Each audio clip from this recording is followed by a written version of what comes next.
charts. Every number one for rated thread in the press. Ow! Every number one on the orange owl. Every number one for rated thread in the press.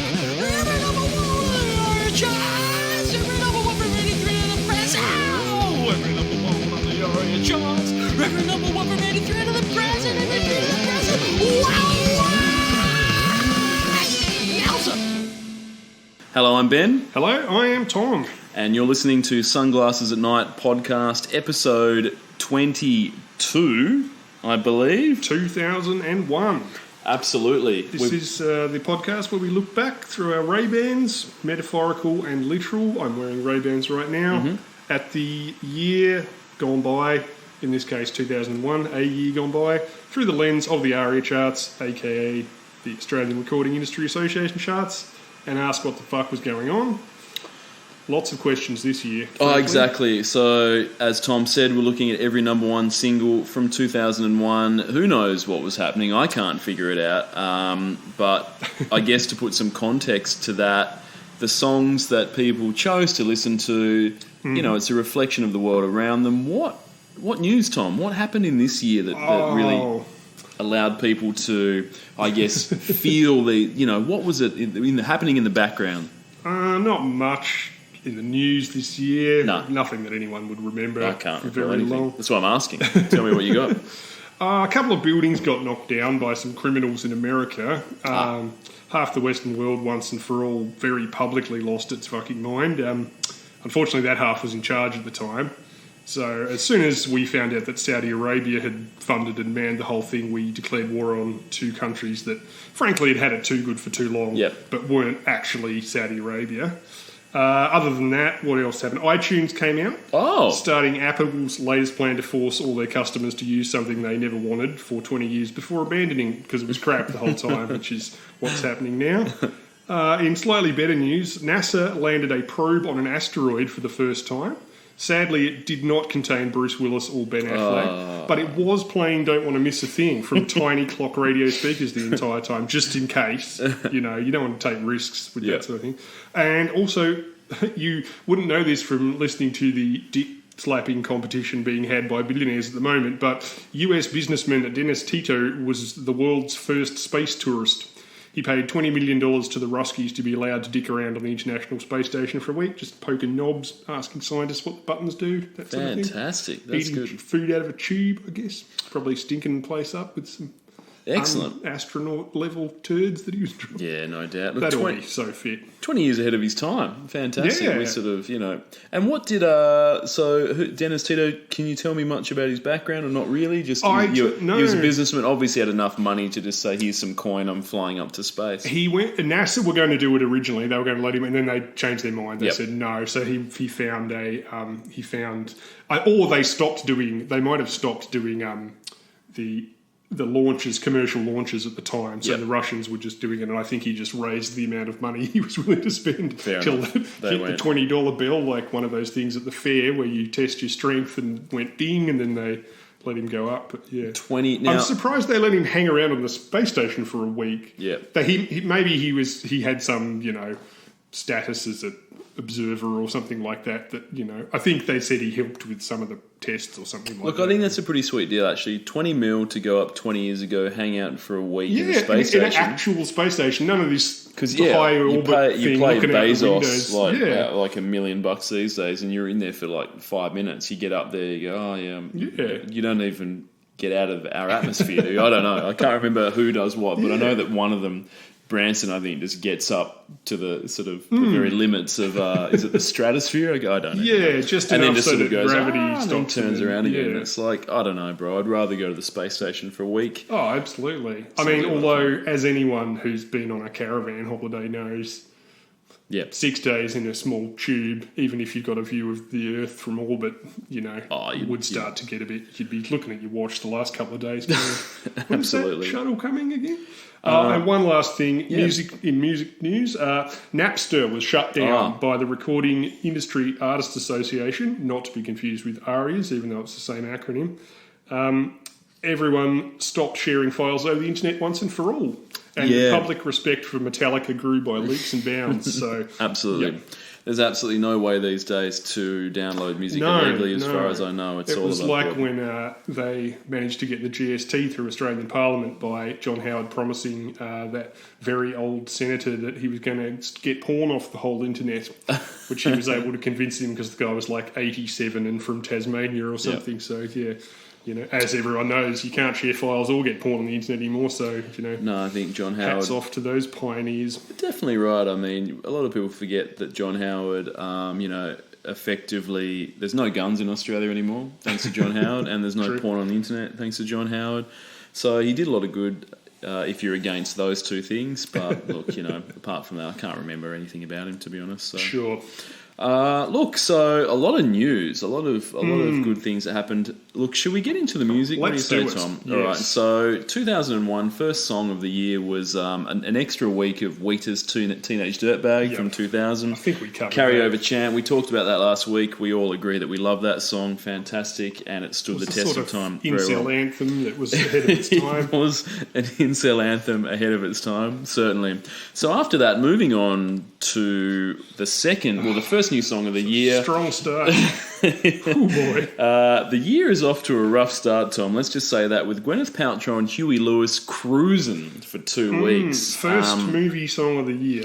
Yeah, and look, you know how we commented that there aren't many or as many songs from films around these days as there were in the 80s and 90s. Well, I'd say that this song is directly responsible for that. I wouldn't be surprised if the public at large just heard this and went, oh, what's this? Oh, it's from a film. Yeah. Oh, let's never have any songs in movies ever again because this is fucking dog shit. Now...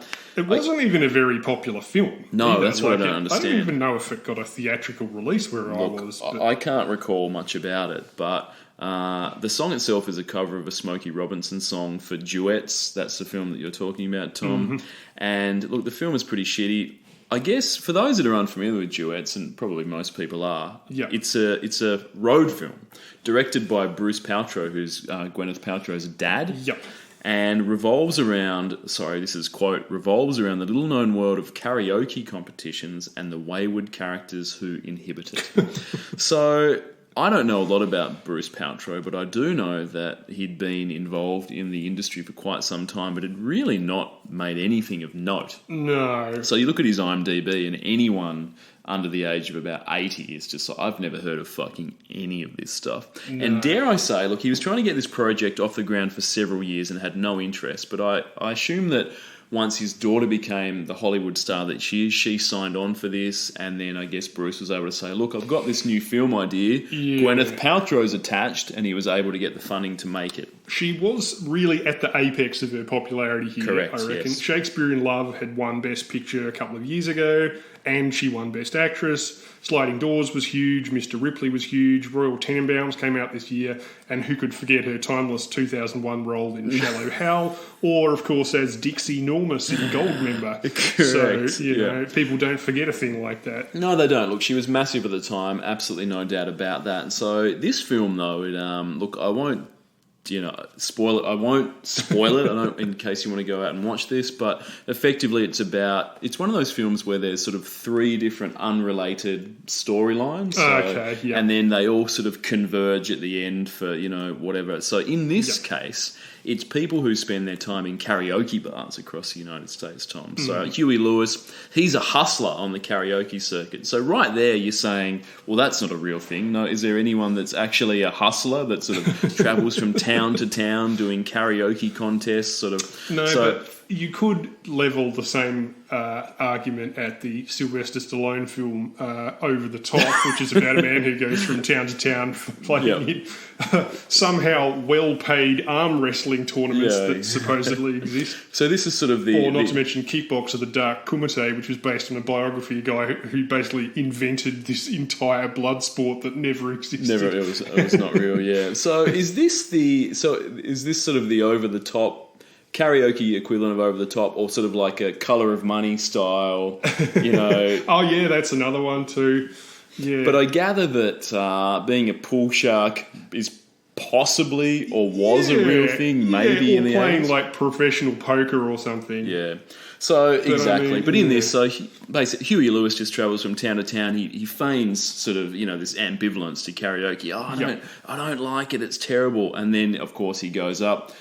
He's Huey Lewis, so he can sing, relatively well, better than most people. So he wins the contest, wins side bets for the people, and that's sort of the living that he makes. And then he meets his daughter, Gwyneth Paltrow. Mm-hmm. So I think an old partner dies or something like that. Goes to the funeral. There's his daughter, who he's not seen for decades or whatever. So they start hanging out, going to karaoke contests. So there's that. And then there's two other couples that do the same thing. I think, a salesman that travels around that hooks up with a fugitive. So that's always good times. Okay. And then Scott Speedman's in this, if you can remember that guy. And he does some bullshit as well. So effectively, they all end up in Omaha for this karaoke contest. Of course they and do. Then in the final sequence, Gwyneth and Huey Lewis team up and do Cruisin'.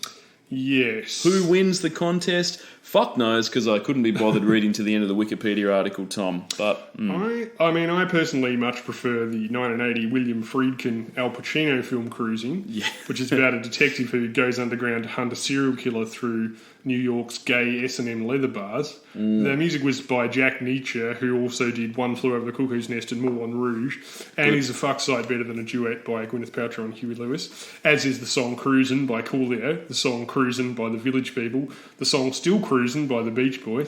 I haven't seen any of them, but I'm willing to put my money on the music in the 1973 film Cruisin', the 2014 film Cruisin', or the 1975 film Cruisin' 57, which is a gay porno about dudes getting laid in the 50s, but I imagine still sounds better than the soundtrack to this film.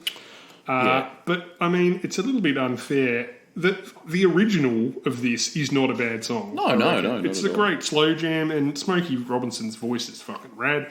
Got to number 4 on the Billboard chart in 1979. It also has a rad 70s cheeseball massive string section. Yep. Just makes you want to bone down on a leopard skin rug by the fire with a glass of cognac, Absolutely. Maybe someone else, maybe not. Depends how you're feeling that night. The song itself there's nothing wrong with the song itself. No. I think the problem with this is the two people that are involved in singing it and the context in which it was sung being the soundtrack for a pretty dog shit film. Look, I don't know who bought this. I can't think of anyone who would want to listen to Huey Lewis this is not primetime Huey Lewis. This is 15 years past primetime Huey Lewis. Slow ballads weren't his thing anyway. No. His was party jams. He was all hip to be square. Yeah. So. Power of Love was a curious thing.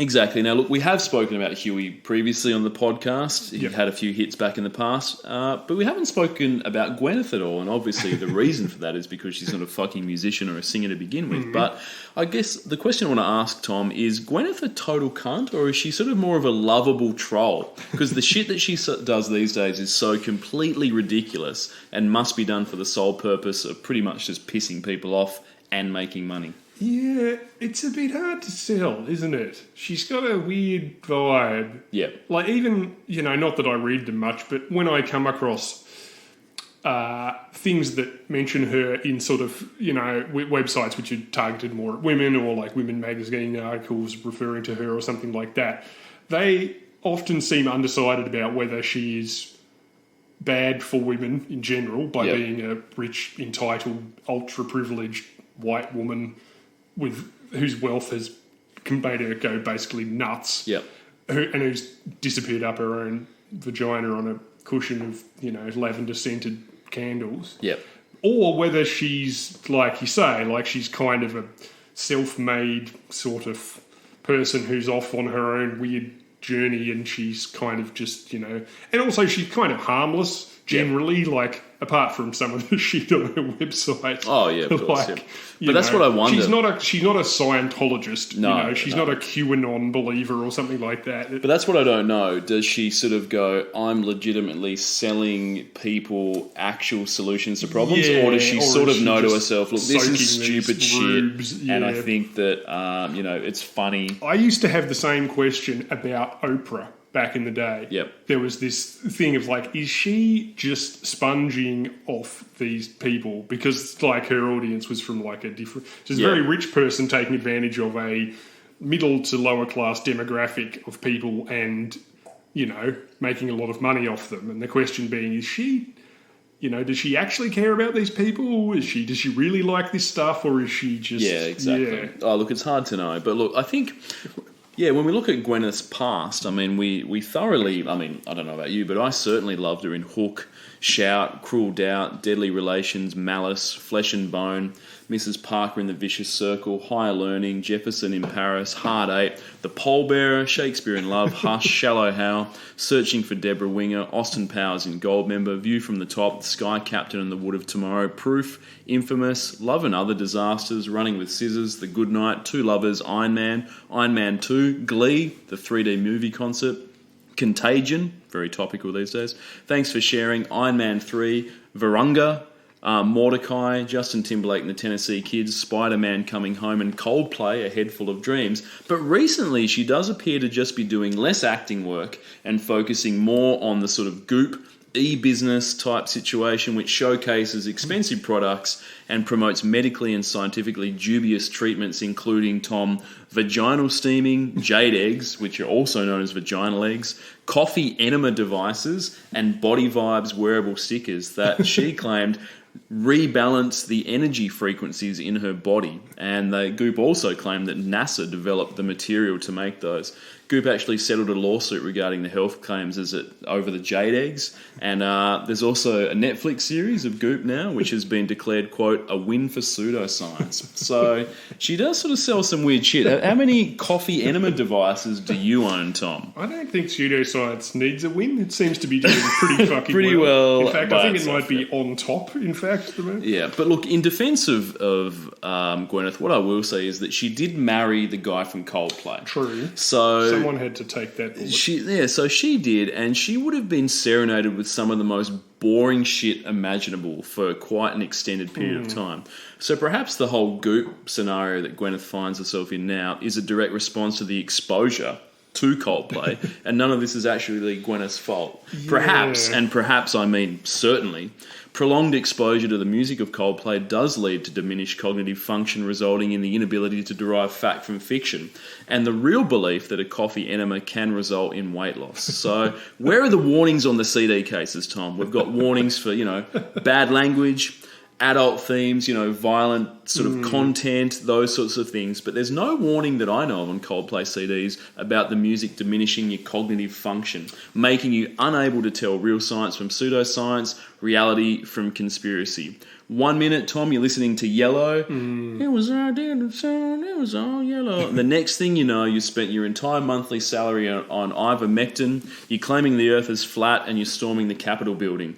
All due to listening to Coldplay. Now, look, the basis for my conclusion that Coldplay does create, diminished cognitive function, it's based on a sample size of 1, that being Gwyneth Paltrow, but that seems to be the same level of scientific rigour that she employs for her Goop online store. So despite the fact that I cannot back up my claim with a vast swathe of imperial evidence, I think, Tom, it still stacks up. Well, I mean, sure. Like, the crossover point from mummy bloggers and mum Instagram into anti-vaccine QAnon grifter nutbags seems strange from the outside, but it's very real. There have been several investigations into it. Like you say, 1 minute you're sticking a shiny rock up yourself to cure pleurisy, and the next minute you're marching past my apartment next to a guy waving a sign that says, put the satanic pedophiles in the COVID camps, which is a real sign I saw an actual human being carrying last week. And we're in Australia. Yes, that's what I mean. Yeah. But look, Tom, I'm not sure where the COVID camps are, but apparently the satanic pedophiles need to go there. Perhaps. I think Sovereign Hill. I think. Oh, exactly, okay. That would make a certain amount of sense. Yeah, but look, all of this to me does answer the question,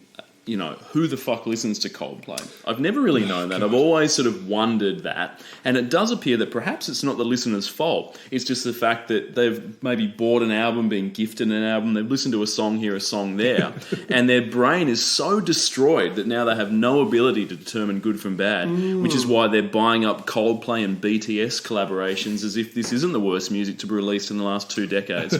And look, Goop style, Tom, I think that we will be launching the podcast. We're going to be launching a scrotum steaming device that I promise will restore brain function after prolonged Coldplay exposure, as well as some anal beads for the ladies or the guys as well. See. So there you go. So that's what we'll be releasing soon. Get the Kickstarter up and running. My scrotum has been too wrinkled for too long. I want it to be paper flat and smooth. Well, we've got As a sheet of glass. for sure. It's the scrotum steaming device also works as a coffee sort of enema, and sort of just a stovetop coffee maker. So it all works together. That'll cure. I do need to lose weight, and if I can achieve that in the length of one quick visit to the toilet, then I'm all for it. For sure. So I think this device will, reverse brain damage from Coldplay, and I think just reverse brain damage in general. If you've had, been involved in some sort of car accident and you've got an acquired brain injury, scrotum steamer, you'll be good as new in a few weeks. You'll be the CEO of a major company by the year's end, maybe even Prime Minister of this country. So any lyrics that are good in there? I assume there are, because, the song itself Smokey is Robinson's, fucking garb, but that's the singers, not the actual song. So. Baby tonight belongs to us. Everything right, do what you must. And inch by inch we get closer and closer to every little part of each other. Ooh, baby, yeah. Now, remember that in the film, Gwyneth's character is singing this to her dad in a film directed and produced by her real dad. Yeah. Cruise with me, baby. Ooh, yeah, ooh. Ooh, baby, let's cruise. Let's float, let's glide. Let's open up and go inside. It's the perfect song to end a touching, romantic father-daughter duet if your name is Donald Trump. I think that's worse than Don't Want to Miss a Thing. It is a very... I think that's something that Donald Trump would probably try and sing to his own daughter. Very romantic. It is, absolutely. Look, I always thought that, as I said, Aerosmith, Don't Want to Miss a Thing was one of the weirder, creepier songs in a film, just due to the context of Aerosmith singing the song about the daughter. But this in the video, Steven Tyler isn't actually singing it to Liv Tyler. Yep, this is significantly worse. So, look, I don't want to say that this is the worst of the decade by any stretch, but it's probably one of the worst of this year, as far as I know. It's not great. Anyway, should we forge ahead and see if I'm right or not? Yeah, from our first song of the year is a movie song, the second song of the year. Real quick, I should point out that 300,000 listeners Gwyneth Paltrow has on Spotify. Huey Lewis and the News have 3.9 mil. And this costs you $2, so that's one of the more expensive numbers. Surprisingly. Maybe because no one saw the film or bought it and then burnt all of the copies. They obviously pressed up enough to get it to number one in Australia, but I'm not quite sure how. But anyway, let's move on. So, as you said, Tom, another film into another film song. Song number 2. This is Leanne Rimes, Can't Fight the Moonlight. I've forgotten this one. But for 6 weeks, Film Song Central, featuring the theme to one of the finest films of the millennium, probably so far, Coyote Ugly. Yep. You seen Coyote Ugly, Tom? I sure have. At the cinema? Of course, yep. At the cinema, front for and sure. centre. Look, this is Leanne's only number one in Australia, but she did have a top 10 hit from her debut album, Blue. Mm-hmm. Leanne also was in Coyote Ugly performing the song. Yes, she was. So, Tom, if you're unfamiliar with the plot, what can you tell me about the film? Can you recall enough to sort of... It was... As I recall, it was a real refreshing take on the genre of, something I'd never really seen before. It was about a small town girl living in a lonely world. Yep. I think she took the midnight bus going anywhere, ended up in the Big Smoke. Yep. She had dreams of being a musician, if I'm right. That's correct, yeah. And, a songwriter, I think, I think she struggled for about... a day and a half, and then she found an incredibly hot guy who was into her and a music career by the end of the week, if I remember correctly. Correct. So I think you've hit the nail on the head there, Tom. So you moved to New York City. If you haven't, as a songwriter, if you haven't really, reached all of your goals within 48 hours, then something's gone awry. That's right. You don't have to work for a long time for anything. But fortunately, she was able to get a job at the hottest bar in town, which was called Coyote Ugly, where a series of scantily clad young women danced on the bar for tips.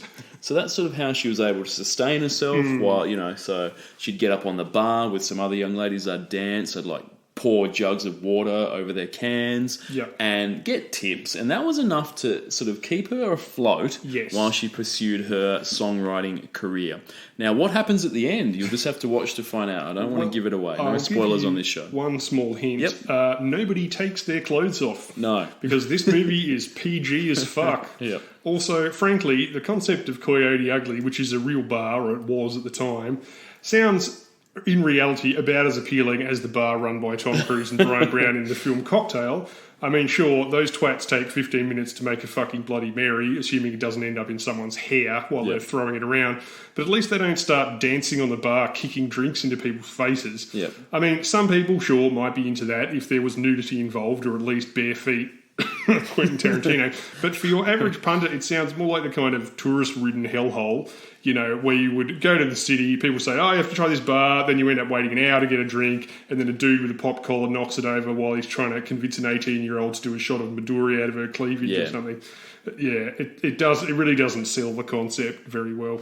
No, look, Tom, I'm not a big fan of when you go to a bar and there's not a lot of patrons, but it still takes 90 minutes to get a drink. And I feel like that's what would happen at Coyote Ugly, because it's like, oh, can I get just whatever your tap beer is? And they just go, oh, we've got to get up on the bar and do a 30-minute routine, and then I'll jump off and I'll make it for you after that. It's like, for fuck's sake, I don't want to see this. Particularly American idea of like forced bonhomie, that like people want to go to a restaurant where every hour the staff get marched out at gunpoint and forced to do a line dance or something, and that somehow the people in the bar will be able to convince themselves that they just spontaneously do this at the top of the hour, every hour, all night, and they're totally into it, you know. Well, as we learnt, Tom, Lone Star restaurants didn't really succeed in Australia, did they? No. I don't think, where they made people come out and do a dance routine. And No, a friend of mine worked at one of those when she was younger, and like she said, it was a fairly grim experience for all involved. At least in a theatre restaurant, you get to pretend to be a vampire, you know, true. and indulge. You've got enough makeup that people won't recognise you on the streets. That's right. In fact, it's probably the closest thing you'll get to being a professional actor in the Australian music film industry, to be honest.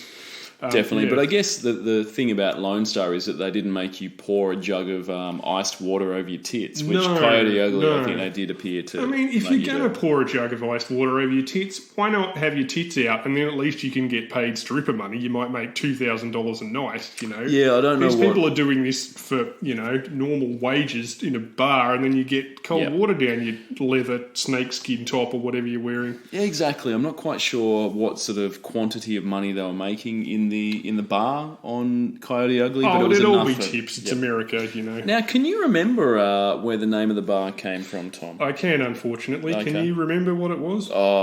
Vaguely. Something about chewing your arm off or something? It's when you go home with someone, like, and you have a one-night stand and you wake up in the morning and they're so ugly that you want to try and chew your own arm off so you can get away. Good. Which I like because it really promotes the idea that not only when you go to this bar will you wait a very long time for a drink, but even if you do manage to get drunk, you'll probably make decisions so bad that you want to physically harm yourself rather than ever go there again. So, you know. Do you think in real life anyone has actually had sex with someone so unappealing that they have chewed their own arm off? Or because I sort of thought to name your bar after that, you'd want at least one sort of, even if it was out of Germany or something, like, there was in Dusseldorf, a guy bit his own arm off, because, but I can't imagine in real life anyone waking up and sort of looking to the side and going, holy shit, I'm going to like bite my own arm off. Wouldn't you just pull your arm out and like run away or something like that? I don't know. Just seems far-fetched to me, a little bit, it puts this film into fantasy territory for me. I'm not a big fantasy fan. Did you ever see a show called Man Stroke Woman? No. It's quite it was a short-lived British sketch comedy show that starred a bunch of people who have gone on to do better things now, including Nick Frost from Simon Pegg films. There's one sketch where Nick Frost sort of wakes up bleary-eyed in the morning and he like looks over and there's this big sort of overweight lady in bed next to him sleeping, and he's like, and you see him sort of winces and he like looks over and he slowly like wiggles his arm out and like creeps out, rolls out of bed, and then gets up, slips his shoes on and like tiptoes down the stair of this flat and like just gets to the front door, and he opens the front door, and then she appears behind him, and then he looks around and she goes, are you going to drop the kids off at school this morning? It's the whole sketch. It's only about 20 seconds long. That's how I like my sketches. 20 seconds long, that's long enough. And what people don't realise, that was the source material for Coyote Ugly, I think. So they developed that into 90 minutes of that pure sketch power, was funnier than this entire movie. Oh, yeah, I don't know more whether believable, this is, frankly. Yeah, exactly. Look, so getting back to Leanne herself, Leanne Rimes, she's effectively the first Taylor Swift. And by that I mean a country star, young country star, that was very young when she had some country hits and then crossed over into the mainstream by, I guess, moving from a more country style into a pop star, which is what Taylor Swift has done and built her career on. But Leanne Rimes, she won a Grammy when she was 14. That is pretty amazing. It's pretty good. Yeah. Exactly. I mean, it was a few years after Shania Twain had done a similar thing, but she was way older, like you say, and she was married to a fucking music manager. Exactly. I mean, Leanne Rimes was effectively, she was a child when she sort of released these songs in a country style. I mean, she's very pretty, but she's not sort of like movie star, looks like Shania Twain or Taylor Swift. Not to reduce a person to their image, but I mean, she doesn't look like someone who could be headlining a pop concert. Taylor Swift is significantly more marketable, I think, in that sort of sense. She could put her in any genre and she would look fine. But Leanne Rimes sort of, she looks like a country and western singer, and then she made it across to the pop charts as well. And like you say, I mean, 14, getting a Grammy when you're 14. Yeah, and she was in the film. Is that right, Tom? Like she was. She originally auditioned for Coyote Ugly to sing the song at the end with the actress Piper Perabo, who stars in the movie, and not much else.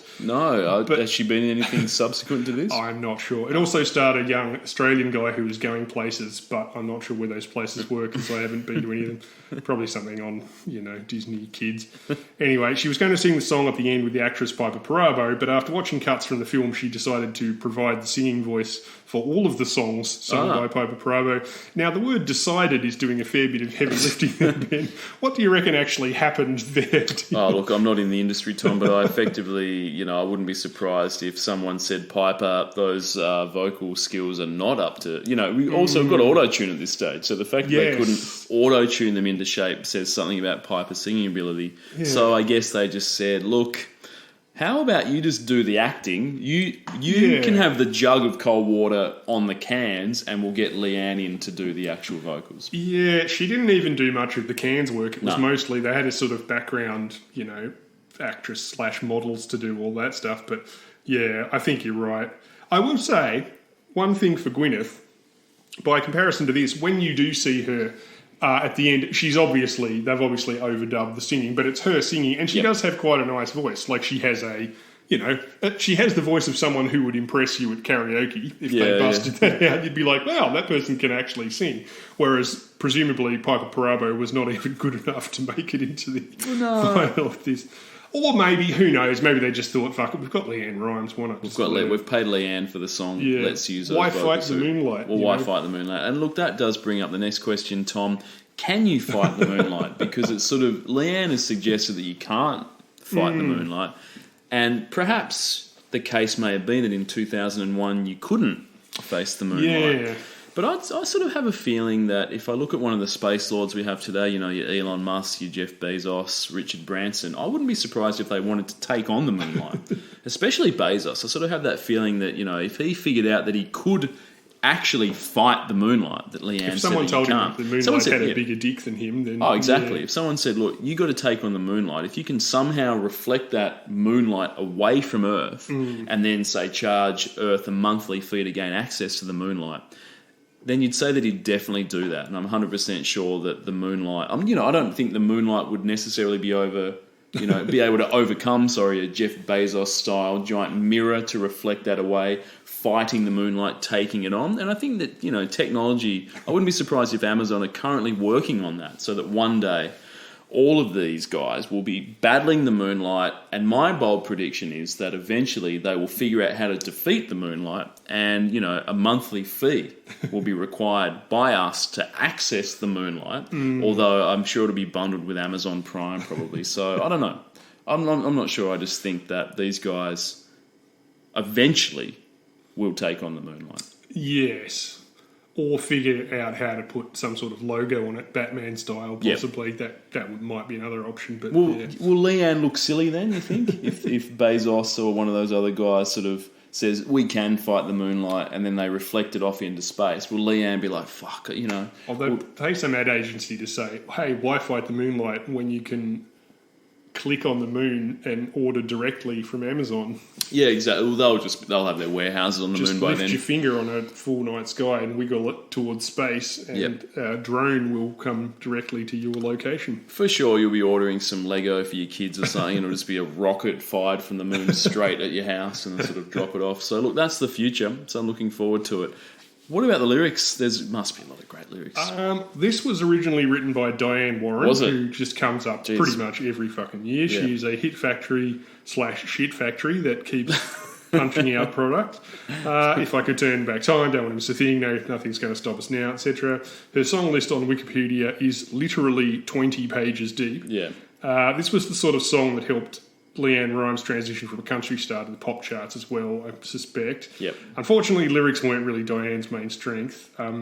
You can try to resist, try to hide from my kiss, but you know that you can't fight the moonlight.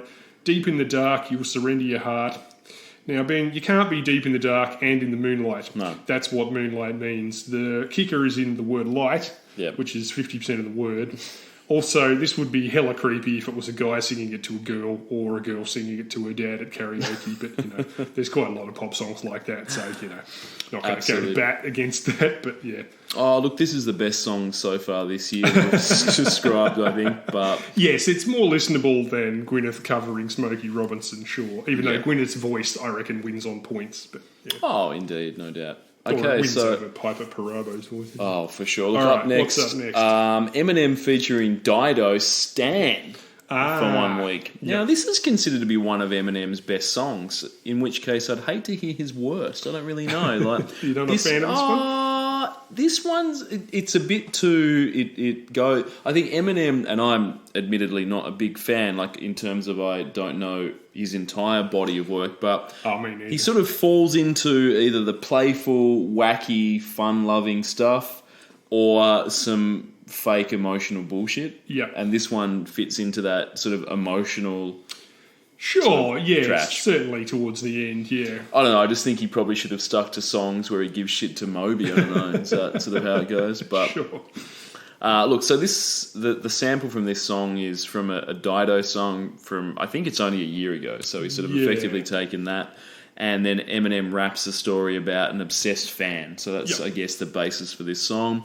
They're sending letters back and forth, and then I think there's a twist at the end, isn't there? There's a bit of a sort of twist where Eminem's like, oh, dude, I read this thing about how, a guy drove off a cliff or something with his pregnant girlfriend in the back, and Eminem's writing this, and he's like, oh, shit, he realises that that's the dude he's been writing back and forth to. Stan isn't getting his replies or something, and he thinks he's not replying to him, so then he starts emulating his stuff. He apparently intended it for this song to be a message to fans who had written him disturbing letters indicating that they'd taken the Slim Shady LP's violent lyrics seriously, the ones where he talks about fantasising about murdering his ex-wife, about killing his kids, about all this sort of thing. It's all a joke. Well, yeah, sure.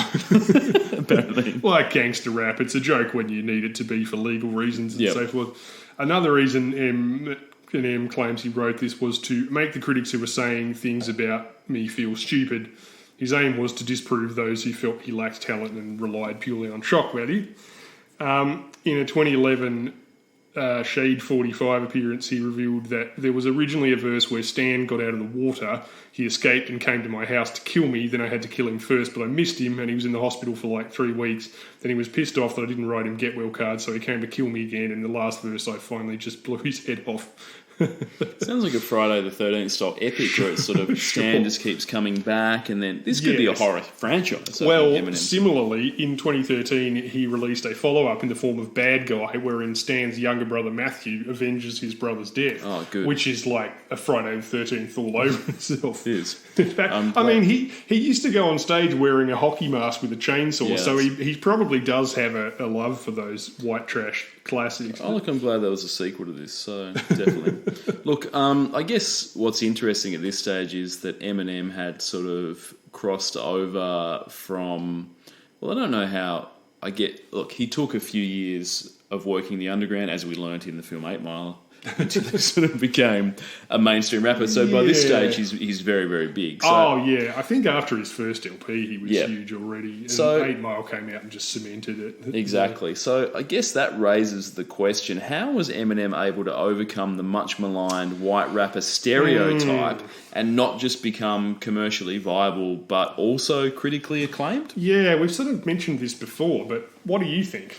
Well, I guess there's a couple of things. First of all, white rappers relied heavily on gimmick.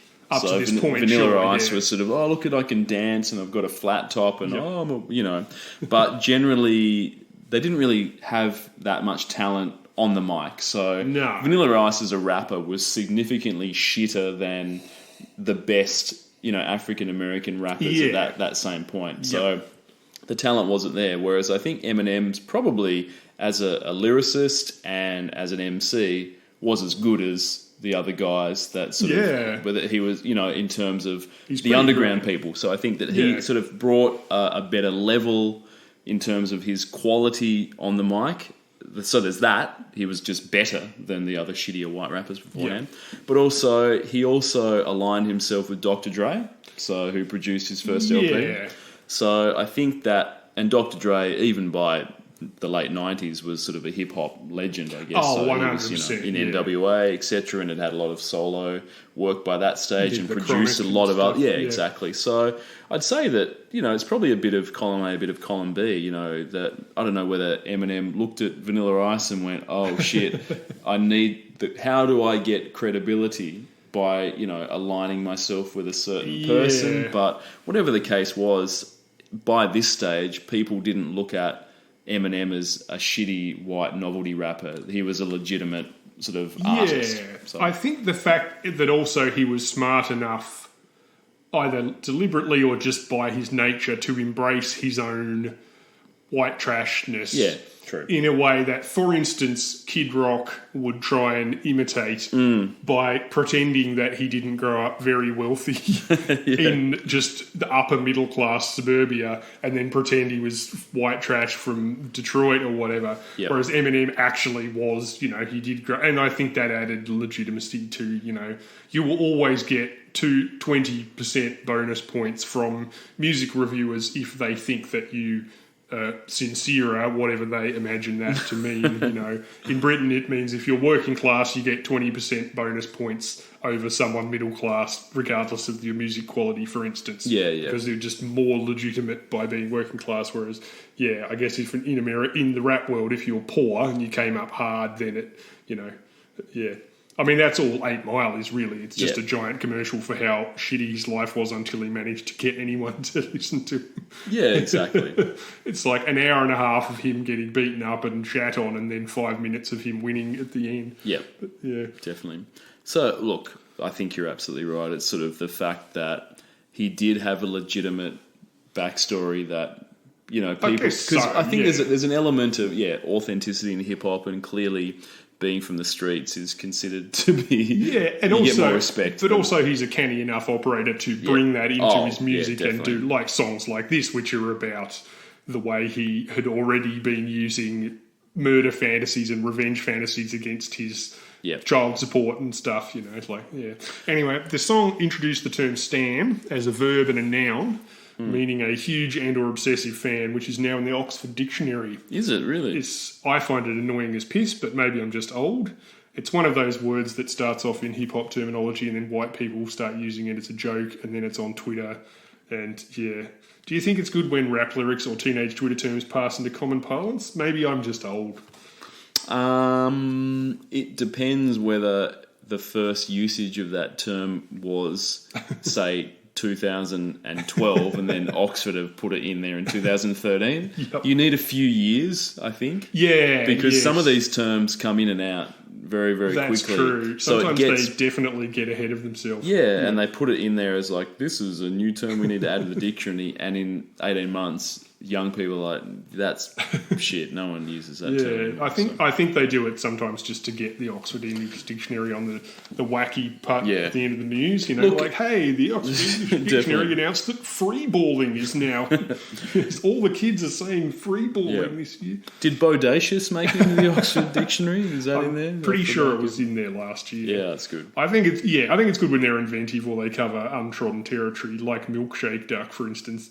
But the problem with Stan is that it really just means fan, which is already a word. Yeah. But anyway, who knows? Okay. Oh, look, spoiler next? alert. What's he up to now? Well, spoiler alert, Eminem has had numerous number one singles in Australia. Oh, I would have thought so. We will get to talk about him several more times. I'm kind of surprised this is the first one, actually. Like, it must have been the alt charts, but the first couple of albums had huge hits on them. But yeah, anyway. Yeah, I was surprised as well.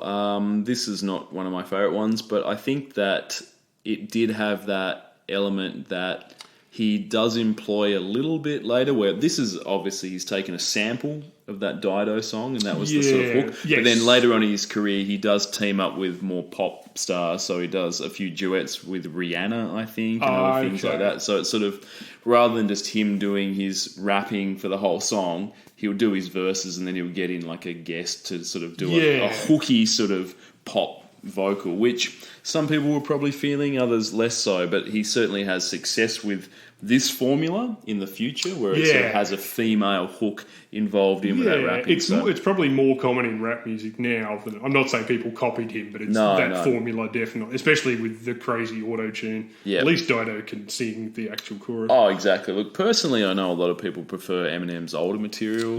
I think that's sort of certainly something that I hear a lot, but I sort of feel that he's really developed as an artist over the years, expanded his sound, his ability as a rapper. He's really sort of honed his MC skills while staying true to his hardcore roots. And for me, all of that's evidenced in one of his more recent tracks, River, which is a duet with Ed Sheeran. So, Tom, look, it's a very emotional track. And is there anything more street level than an Ed Sheeran duet? Well, hang on. Hold on. Look, it's very easy to mock Ed Sheeran. Yeah, sorry. But there's no but. No, I'm just saying it's extremely easy to mock Ed Sheeran. Yes, absolutely. I agree. I prefer his earlier stuff when he didn't take himself quite as seriously and talked about rooting Spice Girls and yelling at Moby. Well, it seemed to be a bit more fun, and then it was sort of and I've got to be all serious now. Like recently, he got all caught up in political stuff, which I can understand why. Like, you know, I wasn't a Trump fan either, but I think he just kind of it was just sort of preaching to the choir to the extent that people... Sometimes artists get to that point where people are like, just take your money and enjoy it for a bit, you know? Yeah. Maybe give us a couple of years, then come back with something. You don't have to be in the news constantly. But do people necessarily know which side of the fence? I'm sort of, you know, was it so obvious that Eminem would be an anti-Trump guy? Because you look at someone like Kid Rock, who's clearly the polar opposite of that. So I sort of thought that rap, purported freestyle he did in the car park or whatever it was about being, liberal and all that sort of stuff, like it did seem a bit whack, but at the same time, I don't necessarily know what side of politics Eminem or a lot of other people stand for. I think he's a very smart guy, but he guards himself in interviews a lot because that's what hip-hop is about. It's so much about image maintenance that, you can't just go off. And I think that's also why he doesn't trust his older funny stuff as much as he used to, because there's a certain level of lack of dignity about it. But and I think he's just too smart to be definitely a Kid Rock. Oh, for sure. Look, before we move on to the lyrical highlights, Tom, I remember that Eminem, Vanilla Ice, once stated that Eminem stands for Mini Me, as in Vanilla Ice was sort of trying to claim that Eminem had used the name. Yeah, sure. Do you think that's spot on? Is that on the mark? That, sort of Vanilla Ice was I guess, the archetype of this, and Eminem's just copying him? Get back to me when Vanilla Ice has managed to maintain his musical credibility while doing a duet with Ed Sheeran. That's true, because he didn't do that, and not a lot of people think he's got credibility. How are they doing? How's he doing these days? He must have shit tons of Spotify people. Eminem? Yeah. Oh, fucking hell, absolutely. You're not going to believe this. 44 million. Fucking hell. I think that's the most we've ever had That must be. on Good the podcast. Lord. So, yeah. 44 mil, and Dido's got 5 mil, which is a lot, because I haven't heard from Dido for a while, but, you know, That's a she's, lot I'm for sure bloody she's still powering around in the background, just sort of she'd not, be nowhere not the sort of without action that I'm this. missing. But yeah, 44 mil is insane. 18 cents for this, but fucking hell, that's crazy. Lyrical highlights? This is the part that is sampled from Dido's 1999 song "Thank You," which originally appeared on the soundtrack to Sliding Doors, starring old Fanny Eggs Paltrow. Fanny Eggs Paltrow.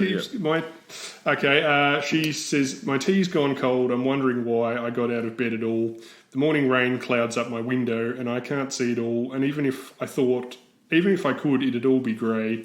But your picture on my wall, it reminds me that it's not so bad. It's not so bad." Now, I think her sad voice contrasts quite nicely with the Eminem verses. Definitely. He said that when he first heard the line about the picture on the wall, he just had an instant image of the whole song in his head. Like he said, sometimes the songs would just come to me like a whole thing, which I reckon is actually pretty inspired, because that's not really the sense that the verse is used in the original song. The original song is just about, it's a shitty day, but I see your picture, it reminds me. Whereas he's using it in the sense of someone whose life is bad, but, this person that they look up to, that they imagine themselves to be similar to, makes their life better. And it fits perfectly here. It just works perfectly at this kind of, contrast with this guy who's like a pseudo little tough guy version of Eminem, which I'm sure were exactly like the people who used to send him letters who were just like, I'm in a trailer park like you, I yell at my mum, she's a bitch, so forth. And then you've got this kind of nice British refrain in the middle, but anyway. Yeah, of course. And he didn't just sample the chorus of that song either, the hook. He said that this is the first verse of that is used repeatedly. So he sort of hasn't necessarily even taken the most hooky part of the song. No, it is not the sort of sample that Puff Daddy would listen to and go, that'd be a good hip-hop song. Like, there's nothing kind of get up and dance about it or anything. It's just for sure. So, look, maybe I was a bit harsh on this, but look, it's... I just think it's I'm not saying it's necessarily a great song. I think it takes a bit of a musical low-key genius to listen to something like that and then see, I can turn that into something totally different that works perfectly for what I want it to. And I think it's weird that was his first number one in Australia. Absolutely like you say, and maybe a lot of that has to do with the fact that sample makes it more accessible than just his straight-up rap songs. That kind of gives it a kind of mainstream thing. And it made her back in the fucking charts as well. There is no way she would have had 5 million listeners now if it wasn't for this fucking song. Absolutely, I wouldn't. A lot of those, I don't know the details of those Spotify listens, but I wouldn't be surprised if a significant portion were probably just Eminem fans listening to this song, and she gets a listen as well. So there you go.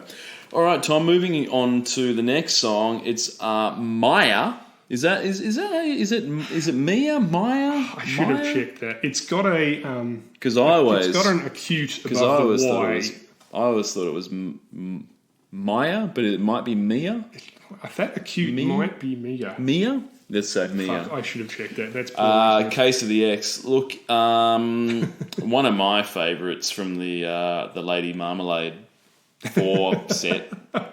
The one who's gone on to have the biggest career out of all four exactly. of them. Sure. Look, this is her first number one in Australia, but she was so close in 1998. So very, very close when she dropped the guest vocals on the track Ghetto Superstar with Praz from the Fugees and ODB from Wu-Tang Clan. Well, that was a number one, wasn't it? No, it wasn't. That's the thing. Wasn't it was close. We talked about it. We talked about it briefly, but never made it to number one. So Ghetto Superstar, that was Mia doing the vocals on that. Look, not with sure the what. Fugees and ODB. Yeah, exactly. Don't know what ODB was doing, but I gathered he showed up to that video shoot naked just so he could get some free clothes. That sort of seems to be the way that he operates. So love that dude. So which of ODB's aliases did you prefer the most, Ben? Did you prefer Old Dirty Bastard, ODB, Azon Unique, Dirt McGirt, Joe Bananas, Dirt Dog, Osiris, Big Baby Jesus, Old Dirty Chinese Restaurant, or Knifey McStab? I was a big fan of Big Baby Jesus, but they're all great. I mean, the Big Baby Jesus story. I'm a big Old Dirty Chinese Restaurant fan myself. But, Because I think I've been to that rapper a few times when I was hungry. But I think it's awesome that he had 25 nicknames, which is what you want. So I think, because you look at the other guys from the Wu-Tang Clan, I think like RZA. Does he have another nickname? Is it just RZA? And I don't know. do, they're always some self-aggrandizing bullshit. Like, I'm going to go by the name Jesus from now on of Nazareth or something, or the Millionaire or something. Nobody has the balls to call himself Dirt and McGirt. No, that's exactly right. And even Old Dirty Bastard. I mean, if a guy shows up at a party, there's very little behaviour that he could do that you would then be... and he introduces himself as Old Dirty Bastard.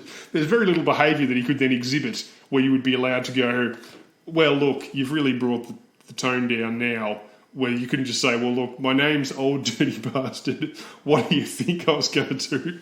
You know? Yeah, exactly. So, look, massive I pissed in the punch bowl. I'm Old Dirty Bastard. That's my thing, you know? And that's what I liked about the Wu-Tang Clan. They were sort of a loose collection of guys that got together. And they had room for one absolute freak up the back who was with his dick in the potato salad.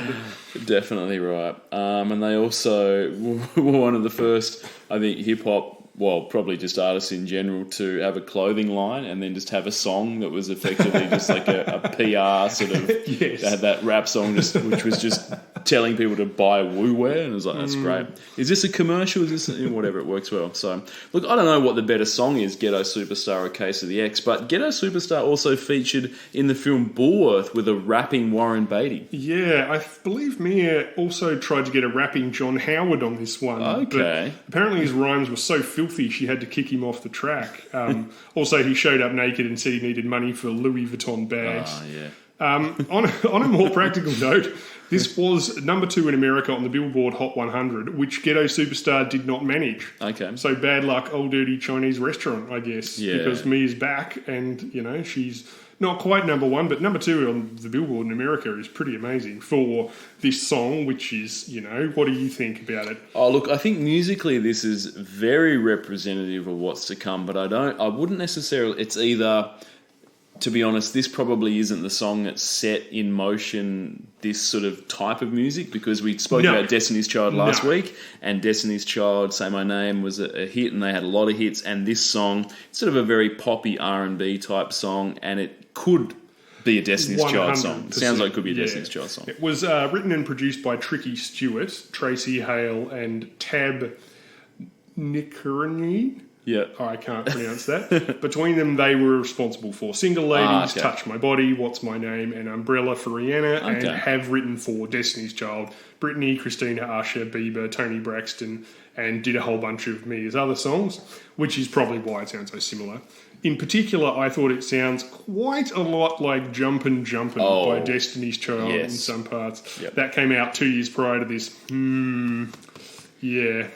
Reviews at the time said her voice was a bit weak. There's a sort of tremulous quality to it, like I reckon, which could work in some styles of song, but maybe for this sort of thing it just does work better if there's 3 of you backing each other up, you know, like Destiny's Child / you know, other girl groups of the time style. Absolutely. Look, no, I completely agree with that. Not a terrible song by any stretch of the imagination, but probably not as memorable as some of those Destiny's Child songs that were being released at the same time. But what I will say, Tom, is the music video has been compared to Janet Jackson's music video for You Want This, and also Mel Gibson's 1979 film Mad Max.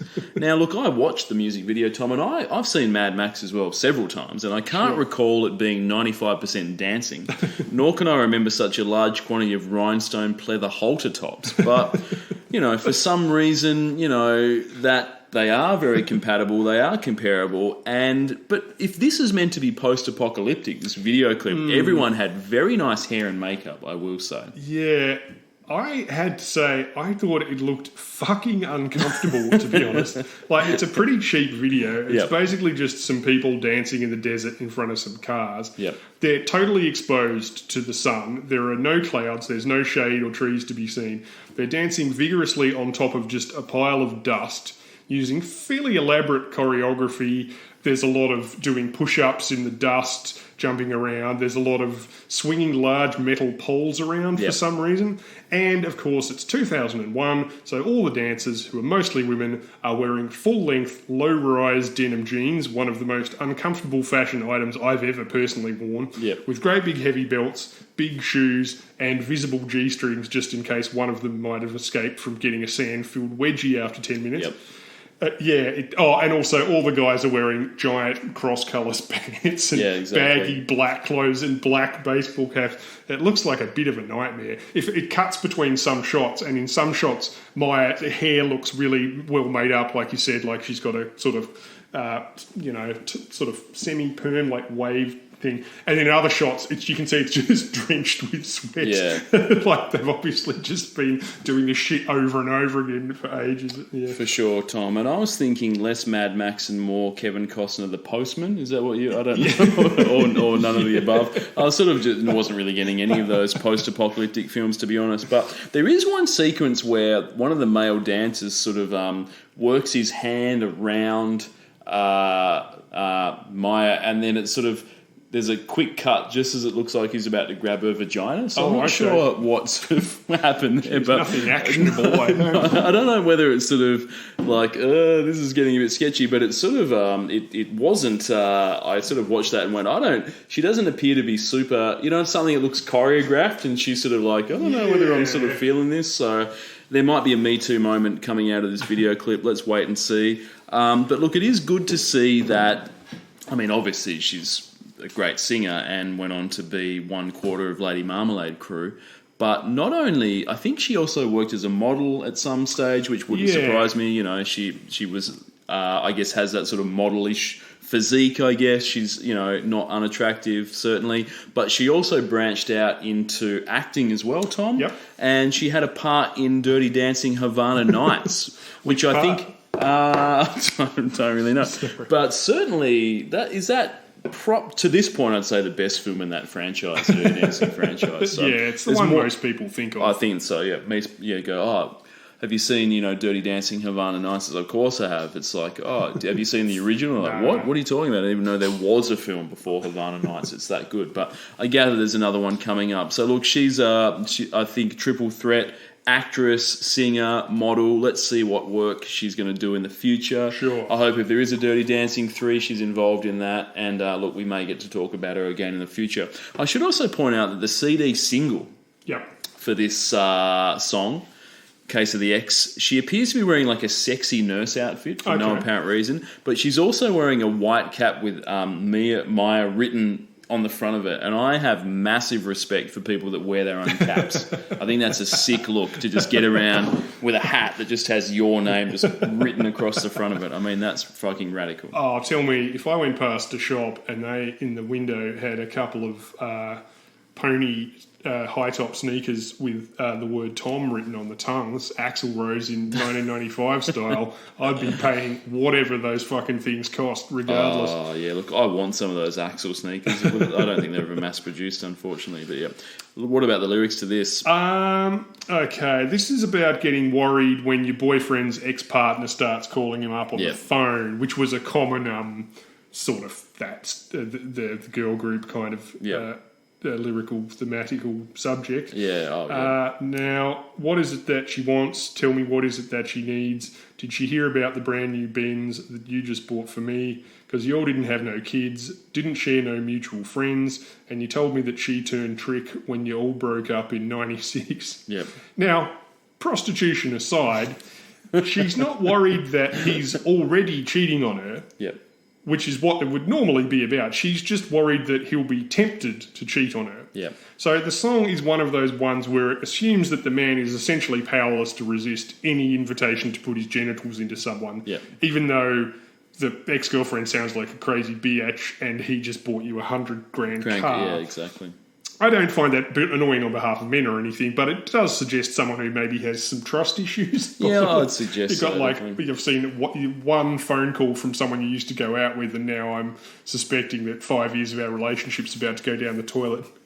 Well, was it that they broke up in '96? Is that what's going Yeah, on? So it's 5 years on at this point. Yeah, so she's saying, why would she be calling you? You don't have any kids, you've got nothing in common. You told me she was crazy. Why is your number on her phone? But she's not saying, are you fucking her? She's saying, are you going to, if she starts asking you to fuck her, will you be able to turn it down? You know, which is weird. It's like, on the one hand, she's trusting that he hasn't boned her, but on the other hand, she can't trust him not to bone her. It's a bit strange. Oh, look, I think her and Bobby Brown should get together and work it out. Definitely. You know? The phone call could have been about anything. Could have been just, I'm moving house, I'm cleaning out the apartment, and I found some of your old shit, up in the attic, and just thought, do you want those CDs back or something? And he's like, yeah, cool. There ain't nobody humping around. There's nobody. Stop trying to hack into my fax machine. I've told you, it's not connected to the internet. You can't hack into it by pressing the buttons on the front. Exactly. So look, those lyrics are bizarre. Look, 3.5 mil for Mia on the old Spotify. 2 cents for this. People aren't loving it on the resale market, unfortunately, but look, there you go. Up next, for 4 weeks, one of my favourite artists of all time, Shaggy, featuring Rick Rock, It Wasn't Me. It wasn't him. No, it wasn't him. Now, who, for you, is the real Shaggy? Is it this Shaggy, or is it Shaggy 2 Dope from Insane Clown Posse? Do you have a Shaggy preference? At the moment, I think Shaggy 2 Dope would be pulling the larger crowds. Oh, no doubt, yeah. I don't think Shaggy could headline a 3-day lawless Mad Max style festival anymore. If he ever could. No. Even in Jamaica, I don't think he could get away with that shit. The Insane Clown Posse, they've played the long game, and they seem to have a significant fan base these days. So those juggalos, they're out there. They're keeping it real. I also suspect Shaggy 2 Dope probably smokes more weed than Shaggy, who is Jamaican. Oh, definitely. Yeah, Shaggy doesn't smoke the weed. I learnt recently, so he's just sort of he doesn't do it. So there you go. Look, anyway, but power to Shaggy. I mean, he was dropped by his record label Virgin. True. They said get the fuck out, and said they said look, your career's over. Your last album wasn't a hit. We're not going to release any more albums. Look, go back to Jamaica, do whatever the fuck you want. So he was given another chance by MCA. They released this album, Hot Shot, and just sold a lazy 10 million copies. May I just say, along with songs in films, another recurring theme this year is awesome record and other executive decisions. No doubt. People who are supposed to be doing this for a living making really correct decisions. I was wondering who the fuck Rick Rock is. Oh, yeah. No one knows. He's a Jamaican songwriter who basically ended up on the track by accident. Yep. He co-wrote it. They used his voice in the demo that accidentally became a hit, which I think you were going to mention. Did you have something to say? Yeah, absolutely. So look, there was some weird story about how this got to be a hit. Yeah, let's just jump into the end first here, Tom. Spotify. Shaggy has 11 mil. Yeah. We know that Shaggy's got a lot of listeners. Rick Rock, 14,000.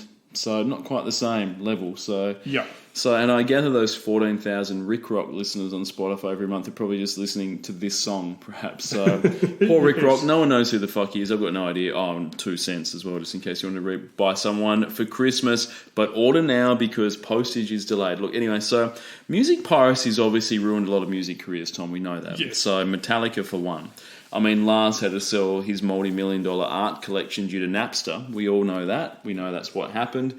Metallica, Lars was like, I'm bankrupt, got to sell all my art due to those kids downloading my crazy shit off Napster. But Shaggy falls onto the other side of this equation.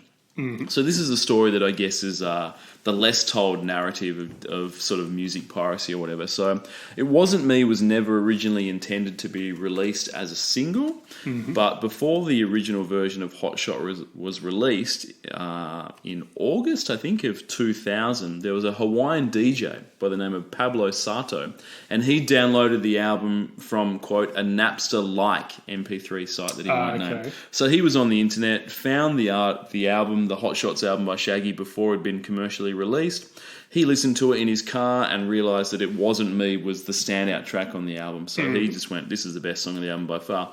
So he played the song on the American radio station that he worked for in Hawaii the next day. And in an interview, he claimed that, quote, the lines lit up right away. Within a couple of days, it was our number one most requested song. Yep. So so he's downloaded this illegally. He's played it before it's even released. Yep. Everyone's like getting stoked on the song. So based off how popular it was in Hawaii, it ended up radio stations all across America, got a retail release in February 2001, and then eventually became a number one hit just worldwide. So if it wasn't for that dude downloading the album off Napster, or a Napster-like MP3 sharing site, look, it wouldn't have been a single, and Shaggy may not have had this number one hit. Yeah. There you go. So really, he should be giving LimeWire some money, shouldn't he? No doubt.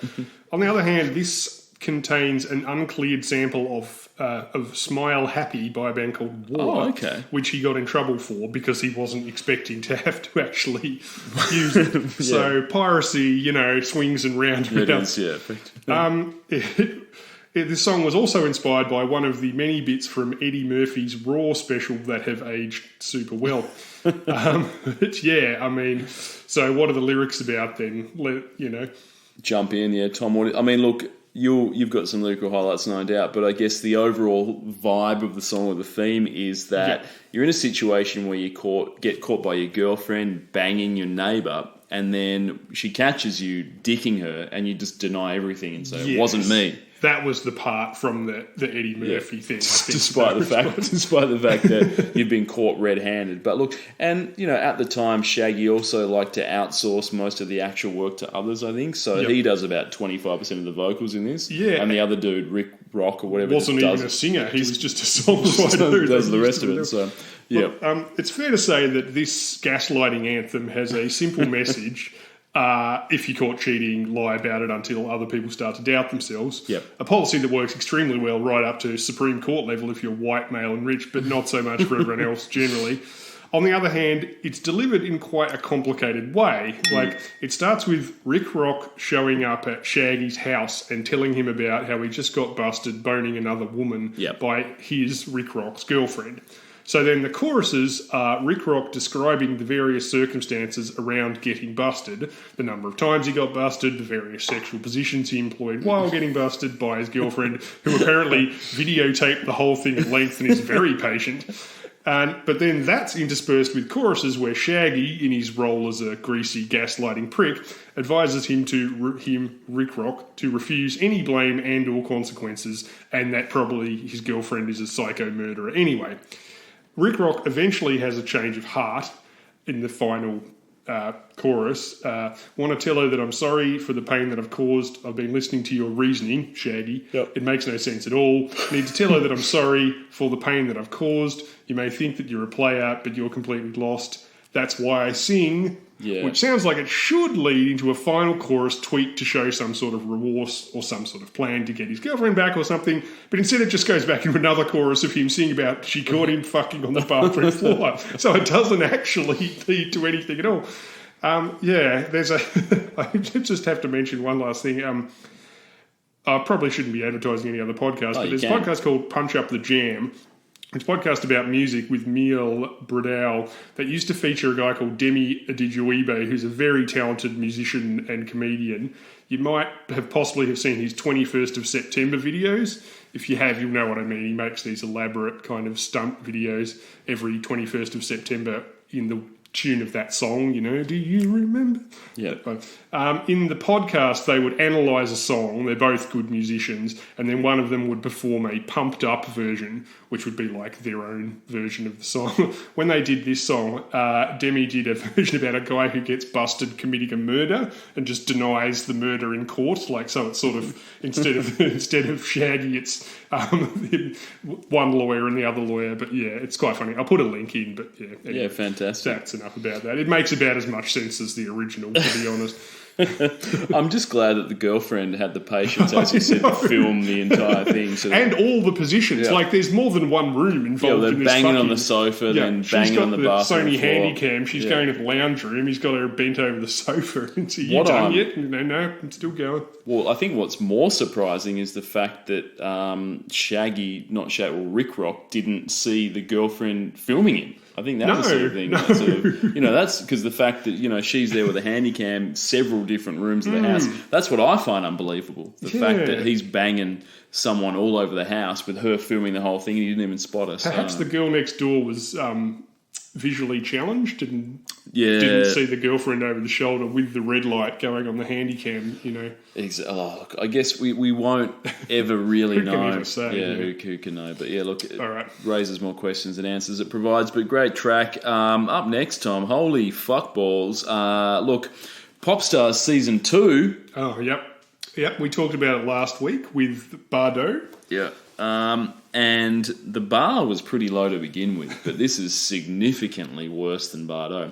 This is Scandalous with Me, Myself and I, which was number 1 for 3 hang on. weeks. Some sort of alarm's going off.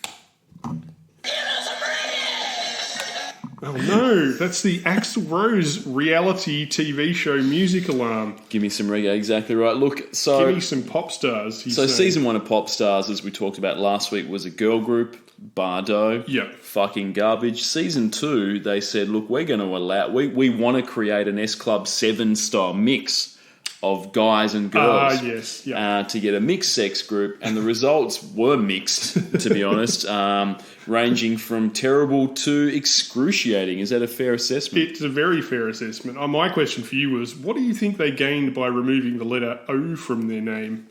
Yeah, I think it's scandal, but then US just Apostrophe means US. us. So where the scandal, is that right? Should Scandal they have us. maybe replaced the apostrophe with a question mark, symbolising what are we doing this for?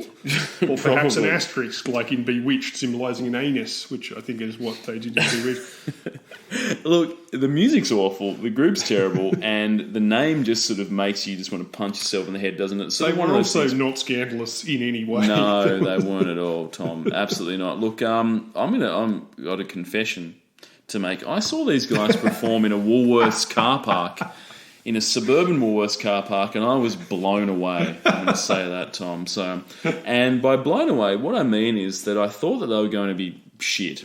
And then I got there, saw them perform live, and, I was actually surprised because they were so unbelievably shit that one could not have prepared for that level of shitness. It was sort of choreographed dance that it looked like a child had done. It was sort of that level, and the vocals were pretty shit. Not that I'm saying that Woolworths car parks generally have the best sort of, acoustics, but I was just like going, what in the living fuck is this? I tripped over, I was looking for the video. There is actually, if you want to see, it's lacking the car park element, but there's a live video of them performing this song. It's on, I think it's like some sort of morning show. Oh, good. And they're performing from it's like the front window of a David Jones with just like a pathetically thin sort of a two-person deep cluster of people around the front, and just like you say, the choreography is something to be seen. Yeah, it looks so bad. And look, There's a level of choreography where it goes from just bad to, you can see in the people's posture that they're not sure what they're doing here, and they are starting to have second thoughts already. No doubt. And look, I think that even at the time, I remember thinking that they'd probably overshot on the venue. Maybe a Best and Less car park would have been better than a Woolworths car park. Was it better or worse than the two-man death metal band you saw at the Flood Wall at 11 a.m. where the drummer didn't show up? That's At least those guys were hidden by corpse paint, I suppose. Yeah, look, you could claim, you could say it wasn't me. Yeah, look, they were... So at the Flood Ball wasn't me. They were hidden by corpse paint, and I do feel that those guys had a level of integrity that Bardo or Scandalous could never reach. At least they were doing it for their love of death metal. They were doing it for the love of music, I think. God. And they sort of said, look, our drummer hasn't shown up, but that doesn't matter. We're No. corpse painted up to the max. We're still going to pump out these riffs and people are going to love it. Whereas Bardo and Scandalous just sort of seem to be a little bit... Yeah. I don't know. How did it actually go compared to last year's effort? So the single went to number 1, obviously, and went double platinum, indicating sales of over 140,000, which beggars belief, really. I know it's not much on the world stage, but that's still double platinum in Australia. Yeah, exactly. So that's So- 139,000 too many, seriously. As we talked about last week with diminishing returns, so I think Bardo's follow-up single was still a sort of top 10-ish sort of element, or they had some other hits. Yes, I remember it. But the follow-up single for Scandalous called Make Me Crazy, which is a Spanish guitar-inflected R&B track. track. So it's almost Cotton Eye Joe, effectively, but not quite. It only made it to number 30, and then the album debuted at number 2 and didn't get any higher than that. So the video for the second one, the Spanish guitar song, is predominantly set in a car, and then there's an instrumental break that was written, obviously, for a choreographed dance piece. But much like their live performance, it looked like something that, a child would put together. And it was just, even then, imagine writing a song where it's like, we're going to have 30 seconds in from about 2.5 minutes to 3 minutes before the chorus kicks back in. It's just going to be one of the, it sounded like it was from the 80s with all those bits thrown in where it's definitely for dancing. But then they'd spent 90 seconds putting together a 30-second dance piece. Just fucking dog shit. So the group disbanded in 2001, about a year after their Pop Stars win. God. So they, like Bardo had at least 2 or 3 years in them, I think, before Katie Underwood had to go and do Undercover Angels. But these guys had nothing. If it was a death metal band, say, that formed in Launceston and, definitely. Started off their first gig when one guy didn't show up, and I heard they broke up after 1 year, I would think if there was fierce infighting in the band, musical differences, egos, what direction do we want the music to go? With a band like this, to be over in 12 months, I would almost certainly think that it was a case of the publishing company going, look, we've got enough money to do this for one band at a time. You've had your year. We want to do a new group next year, and maybe they can dance a bit better. So take your Flavour Savers and your leather vests back to the checkout counter at Coles where you were previously working. Oh, no doubt, exactly. Like, I think after a year's time, they would have moved on to Pop Stars Season 3, which I won't spoil now, but we will get to talk about in the future, Tom, no doubt. So, number 3. So, and look, the weird thing about this song is that it wasn't even written exclusively for Scandalous. The winner of Pop Stars Sweden Season 1, called Excellence, actually recorded this song, and when the band Excellent, they had it as an album track. They didn't even deem it good enough to be released as a single. But what happened was that the Pop Stars producers for Scandalous just said, let's just take that song that has already been recorded for another Pop Stars group in Sweden.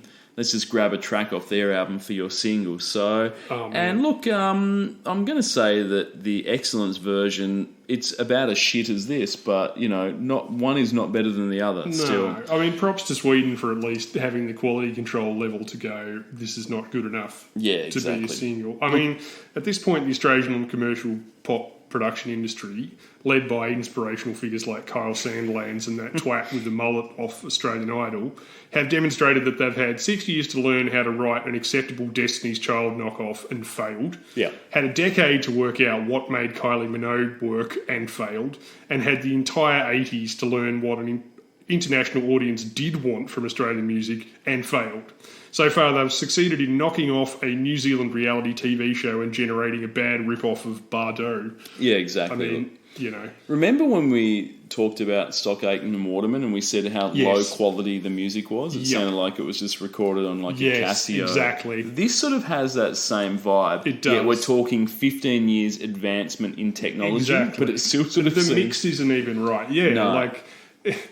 Even putting aside an acceptable mainstream pop single, it doesn't even work as a shitty production of a reality TV show. No, look, it's no good. It's not so good. But look, I don't want to be so negative, Tom. Let's focus on the positives.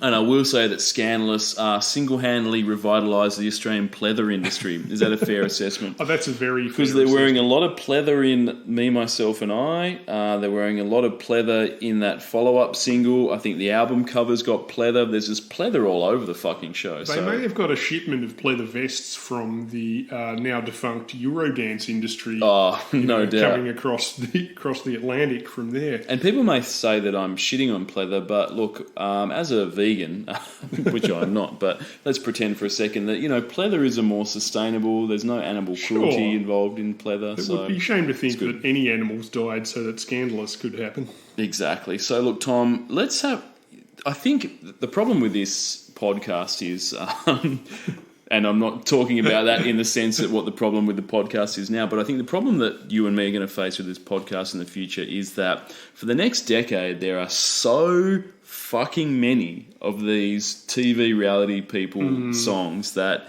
there's going to come to a point where I don't know whether I can do it anymore. I'm losing the will to live. Sure.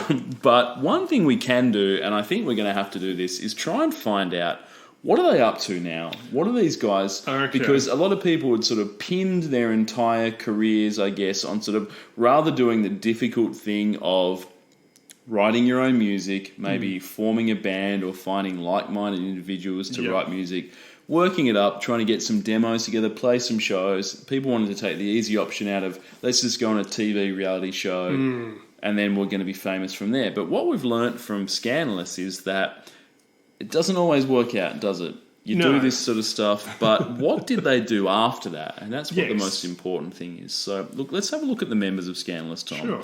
So, Tamara, she was one of the female ones. She ditched her surname and just went with Tamara. So, look, the thing about that is that Kylie waited a good decade to ditch the surname, as we learnt last week, didn't we? So, it took her a long time. I mean, I don't really know whether Tamara should have assumed that she had the recognition off the back of Scandalous to be a first-name-only artist. So, but she did release 2 singles, Ooh Ah and Hard For Me, and both of them reached the top 30 in Australia. Some may say she'll never have the level of recognition to be a one-name artist. But Ooh Ah did feature the lyrics, quote, Ooh Ah, I lost my bra, I left it in my boyfriend's car. So slightly more sophisticated than the work of Scandalous. But where Tamara really shines, Tom, is that she married Kyle Sandilands in 2008. God.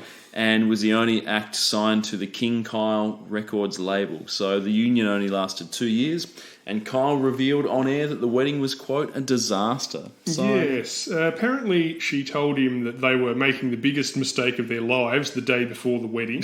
Maybe she had pre-wedding jitters, traditional to many brides, Trent, you know. Or maybe she was annoyed that her husband made the unilateral decision to broadcast a live episode of his shithouse radio show from their fucking wedding, promote it for weeks leading up to that, and give away listener tickets to random fuckwints on air beforehand. I mean, it could have been that. Could have. Sadly, the marriage built on that foundation lasted less than 2 years, possibly because Kyle was her manager, which gave him an excuse to be a dominating dickhead who controlled her money and wouldn't even let her use the internet. She's since remarried and had kids and seems relatively happy. Fantastic. Kyle is currently dating Tegan Kinniston, 35, the communications director of his company, King Kyle. So he's learned his lesson about dating people a generation younger that he can financially manipulate. And, continues to be, one of the big noises in Australian commercial radio in the sense that he is loud and physically large in the sense of being fat. Sorry, I don't like Kyle Sandilands very much. He's very, very, very talented, Tom, and I think that we forget that he's able to talk on radio and has done for many years. I think being able to talk on radio for that period of time, what's impressive is that you can speak for 20 years without having said anything. So I think that's where the real talent comes from. So look, it's a shame that he didn't sign more people to King Kyle Records because Tamara really, really heated up the charts. And look, I hope that he revives that. So because they don't make that show anymore where he's like a Judge Judy style judge, do they? Where Kyle goes on and sentences people to fucking whatever. Like pretty much everything he was involved in except his shithouse radio show, it was a failure after a short period of time. Yeah, dude sucks. I think that's safe to say. So anyway, look, Jason, one of the other guys, he ended up working for Camp Quality. So he's gone on to do something, where he's helping people underprivileged with disabilities, so it's fantastic. He lists his skills as freelance singer, choreographer, and director. Sure. So I don't know about those things, but look, I don't know, but it's a good cause. Oh, absolutely. So power to him, which is good. Anna sings for the wedding duo couple Music by Pearl, who worked the Adelaide wedding circuit and that took out the Australian Bridal Industry Award for Best Ceremony Music in 2014 and 15. Oh, that's a big call. That's massive, isn't it? It is massive. She probably makes far more money doing that than she ever would have made being in Scandalous. Oh, you'd make no money from being in Scandalous. So, yeah, I think her doing covers on a bridal circuit. So, oh, fuck you. Fantastic. Daniela releases music on her SoundCloud page, and she's the company director of a music tuition business called Designer Song. So, Sure. Who are the sponsors of this episode, Tom? They Designer are. Song. Shout out Where to you need to go when you need a song designed. Check it out. Thank you very much. And what about our fellow Tasmanian Simon? Wow. A lot of people forget, Tom, that Simon, he was one of us. He was a Tasmanian who scoured the summit to Scandalous, which is as high as it could get. But he's decided to re-engage with his spirituality. Oh, okay. He said, I started to realise that the Bible is telling us the truth about ourselves and our journey from slavery to here. Sure. God just wants us to be happy and love each other as he commanded, which is the biggest concern because obviously we don't apply that. We don't live it. You feeling that? Simon's whole thing about the Bible about slavery from here and work, and we don't apply the loving each other commandment. Sort of resonates with you. In theory, it's just that they always tend to have a very specific, personalised definition of what that actually entails. But Oh, no doubt. Look, is there a part in the Bible about television talent shows? Did Jesus cover that off? Sort of, thou shalt not sing in reality TV or something. I think like that. that'd be definitely one of the commandments these days. For sure. Look, hopefully Thou shalt Simon... not covet thy neighbour's ass, perhaps. Yeah, look, Simon may metaphorically rise from the dead and come back to serenade us again with his music in the future, Jesus Christ style. So, look, I look forward to that. So, look, this is hot garbage, and look, as I said, we'll get to discuss the third and final instalment of Pop Stars in a future episode, perhaps, Tom. These lyrics must be fucked, am I right? I don't know. You're so sexy, talking smooth, have no idea what you're gonna lose. The game you're playing with my mind, not kind. I said, why did you treat me like that? Come tomorrow, baby, stay all night. I want to see it all, so don't turn out the lights. Boy, you're in for a big surprise. It ain't gonna be nice. I'm gonna blow everything you know about me, myself, and I. I'm going to make sure that you're on the floor when the cops all come around. No, you won't survive me, myself, and I. So, are they going to fuck you to death? Sounds like it, Is that the idea? I mean, I give them credit. I guess that would be scandalous. Yeah, it would be, absolutely. I mean, the cops will come around. Some sort of 7-person rape murder, Oh, the lyrics are pretty weird. And look, that's an autopsy no one wants to have to perform, I wouldn't have thought. But yeah, look, it's... it's in line with the quality of the band, I guess. So, look, doesn't surprise me at all. I mean, but also the original song was written, I assume, maybe English as a second language. It was written by the Swedish guys. Oh, okay, yeah. So, but when it was translated and when it was recorded by Scandalous, nobody bothered to sort of say, maybe we can adjust these lyrics slightly so that it... Because that's the thing with these artists. They look at these lyrics and they say, what if we change 2 words? And it's like... No, you're not getting any songwriting credits at all because that would involve us having to pay you money. So we're using the OG one, even if it does sound like a weird sort of dance floor murder type scenario. Yeah. So, look, 3 weeks is it for number one, as I said. 2,000 listeners on Spotify, which that's a lot more than I would have thought. Shared between 7 people. But yeah, exactly. Look, I think the thing with Scandalous is they'd be on so many... like most dog shit songs of the 90s playlists on Spotify that someone would just happen to listen to it. So they get 2,000 listens a week. How many of them did you set up? I set up all of them, exactly. Good. So, Send me the link for one of those. so this cost $1.25, I gather, because most of the copies have been destroyed, so there's not that many going around. But, Tom, if you do want the Funk Corporation remix on vinyl, which I know is very hot property come Christmas, that'll cost you $7. So Wow. Now... On vinyl. Yeah, look, I think especially in 2021 standards, there's a lot of people have probably heard, there's a very big backlog of vinyl pressings because everyone wants to do that. And I think the backlog can be traced back to wasting pressing plant time with things such as this, because I can't think of a worse use of vinyl than to press up a Scandalous. I don't think that was pressed in a machine. I think one of the members of Scandalous did that with a unfolded safety pin that they They just scratched it into a dining plate that they absolutely got from right. Kmart. So look, that's total bullshit. So look, up next is Something slightly more popular. something better. Christina Aguilera, Pink, Little Kim, and Mia, Lady Marmalade. Boom. We talked about this before. 3 weeks of power for that. So look, now I think we've mentioned this in a previous episode, Tom. Is this the male Brian, Rod, and Sting All for Love? Well, yeah, I mean, there are a lot of similarities, aren't there? Apart from anything else, this is our third movie song of the year. This is Moulin Rouge. So Rod and Sting were from, was it Robin Hood? Prince of Thieves? Or was it... That was from something worse, I think. Kevin Costner's Waterworld or some shit. Something, yeah. Anyway.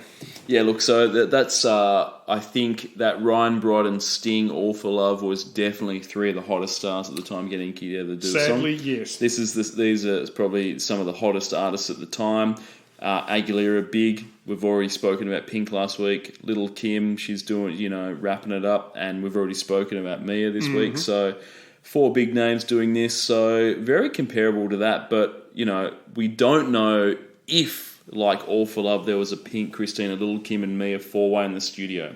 That's something we don't know, but I assume that there was. We can only assume. And maybe Missy Elliott got involved as well, because she was involved in the video clip for this, doing a bit of an intro and an outro. So look, what is your favourite version of Lady Marmalade? There's been so many over the years. And look, there's obviously this. There's the original LaBelle version.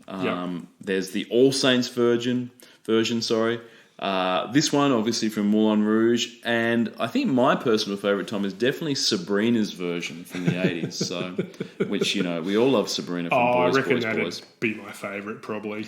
Oh, look, it's very good, and I think when you look at Sabrina's debut album, we've spoken about Sabrina before, but the debut album definitely plays to her strengths, and that being sort of sex appeal and sort of a nipple slip in a pool, because the tracks are Boys, Summertime Love, everyone loves that song. Hot Girl, sure. Get Ready, Holiday Rock. Kiss by Prince, she does a cover of that. Sexy Girl, yep. Kiss Me, she does Lady Marmalade. And then she pumps it up with a bit of My Sharona. Why not? Sounds good to me. And Do You Think I'm Sexy? Look, I think Sabrina could be a star today. Yep.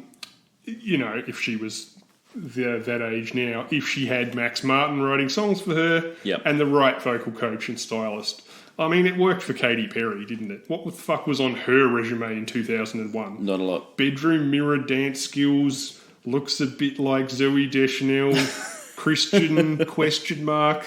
Sabrina was already working with better material than that. Oh, exactly. I mean, I think we'll probably no doubt get to talk about Katy Perry later on, but I believe she did release a Christian album, didn't she? Yeah, no, she was a Christian. Before she sort of went, this Christian shit doesn't work for me. Let's sing about, kissing chicks or whatever, so all good. But yeah, look, definitely my favourite is Sabrina's. You're right, Sabrina should have been a lot bigger than she is. I mean, although that, I guess sort of that Boys video clip will forever be a classic. So this was a number 1 in the US, as was the LaBelle original. Yes, I think it sold 5 million copies worldwide. I mean, it's a catchy fucking song. Let's not pretend otherwise. So to have, I'm not sure, I don't think this is the first time that there's been the same song by 2 artists number 1. I'm sure, there's a lot of we covers. talked about that. Locomotion, that was a double. In fact, that might have been a triple number 1.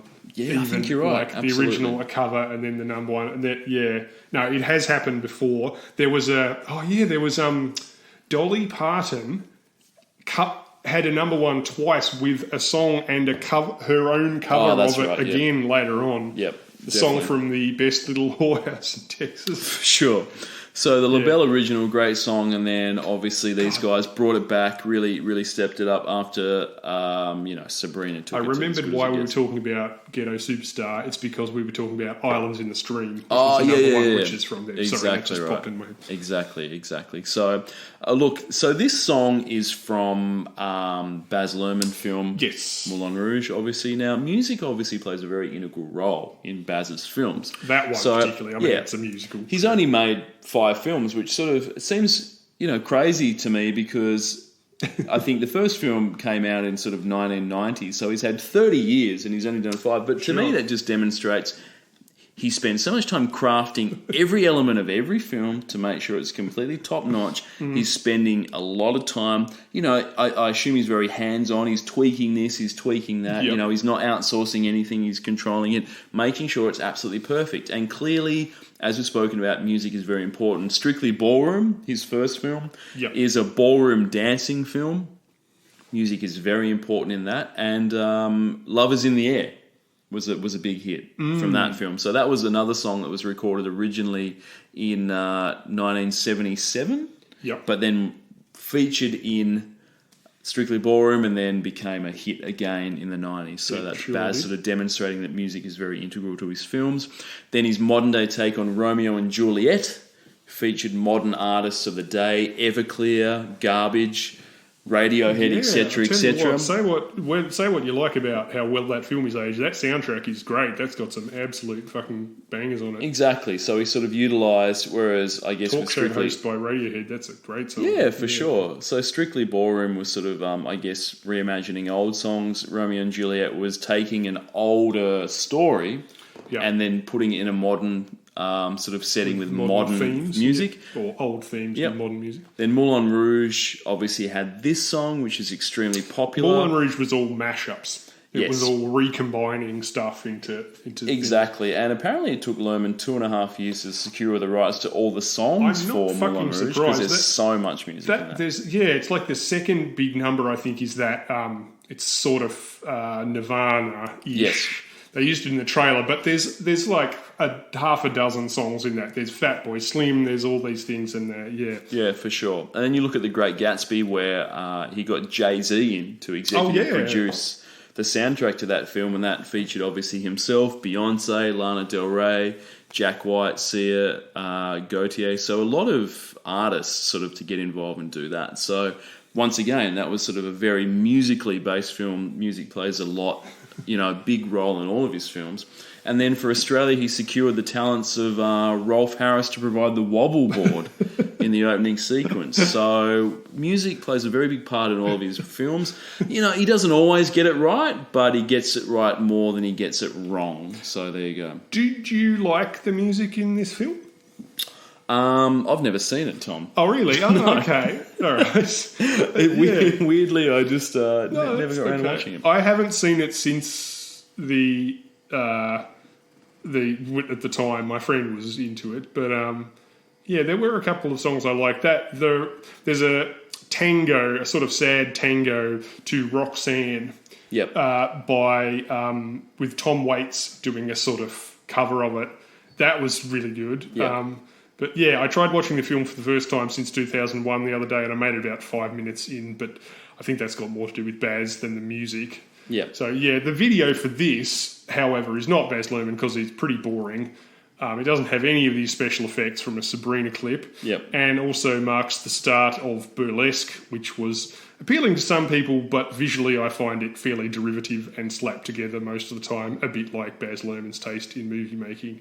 Yeah, I think that when I saw the Lady Marmalade video clip, I said, don't need to see the film. I think I've taken everything I need to know from this. The film is visually more inventive. The film is quite visually inventive. It's got some cool stuff in it, although I'm not sure how well the CGI stuff's aged. But this looks like a bunch of different music executives have calculated with a Olympic grade stopwatch exactly how much screen time each of the people get to make sure they all get exactly 25% of the screen time, which doesn't leave much for anything for them to do other than sort of flop around on a carpeted staircase in burlesque gear. Yep. That's what they do, Absolutely. It's kind of a waste because they're all such sort of big personalities. Like it's a, could have done something interesting with it. Look, Baz has got a film coming out next year, Tom. Do you know what it's about? No, I don't. It's an Elvis biopic. Oh, yeah. So once again, music's going to feature heavily. That, I feel like, might be in line with his stuff because Elvis was such a tacky camp personality for a heterosexual man, He lived in a house that looked like Baz Luhrmann had designed it while undergoing the delirium tremens. Yeah. But, he also had that TV show that was meant to be pretty good called The Get Down that was about sort of early 80s hip-hop culture, like breakdancing and... Yep. Yeah, but I don't think it rated. It cost a fuck ton of money. It was one of those American ones like their big budget AMC shows where they can spend a film budget on the first season, you know, but yeah. Well, it was like that. Was it like the one called Vinyl or whatever? Yeah, a bit like that, like a huge budget period piece, and then people were not feeling it all. Yeah, and not hating it, but just like it just didn't get the the Mad Men figures that you need to sustain that level of production quality. I suppose. Yeah. Anyway. Look, in the Elvis film, will Baz go a sort of Rolf Harris wobbleboard style? I or will like he to try think that and he will. like sort of connect four of the hottest artists that we have today to sort of do a Lady Marmalade style single that sort of encapsulates everything that we love about modern music, but maybe doing an Elvis cover. So I hope he goes the 3,000 miles to Graceland approach, where Elvis is portrayed by Kevin Costner, Kurt Russell, two other actors whose name I forget, who try to pull off a Tarantino-style heist in Las Vegas. Maybe 10 years after that would have been a cool subject for a film to embrace. Yeah. And then all die in a hail of gunfire, possibly to the tune of a Butch Vig-produced garbage hit. No doubt. Seems like something you'd get into. And a lot of fucking confetti falls out of the fucking ceiling for no reason. Yeah, look, they tried to get the big names together for another power track in recent years by a song called Bang Bang. I'm not sure if you remember that one.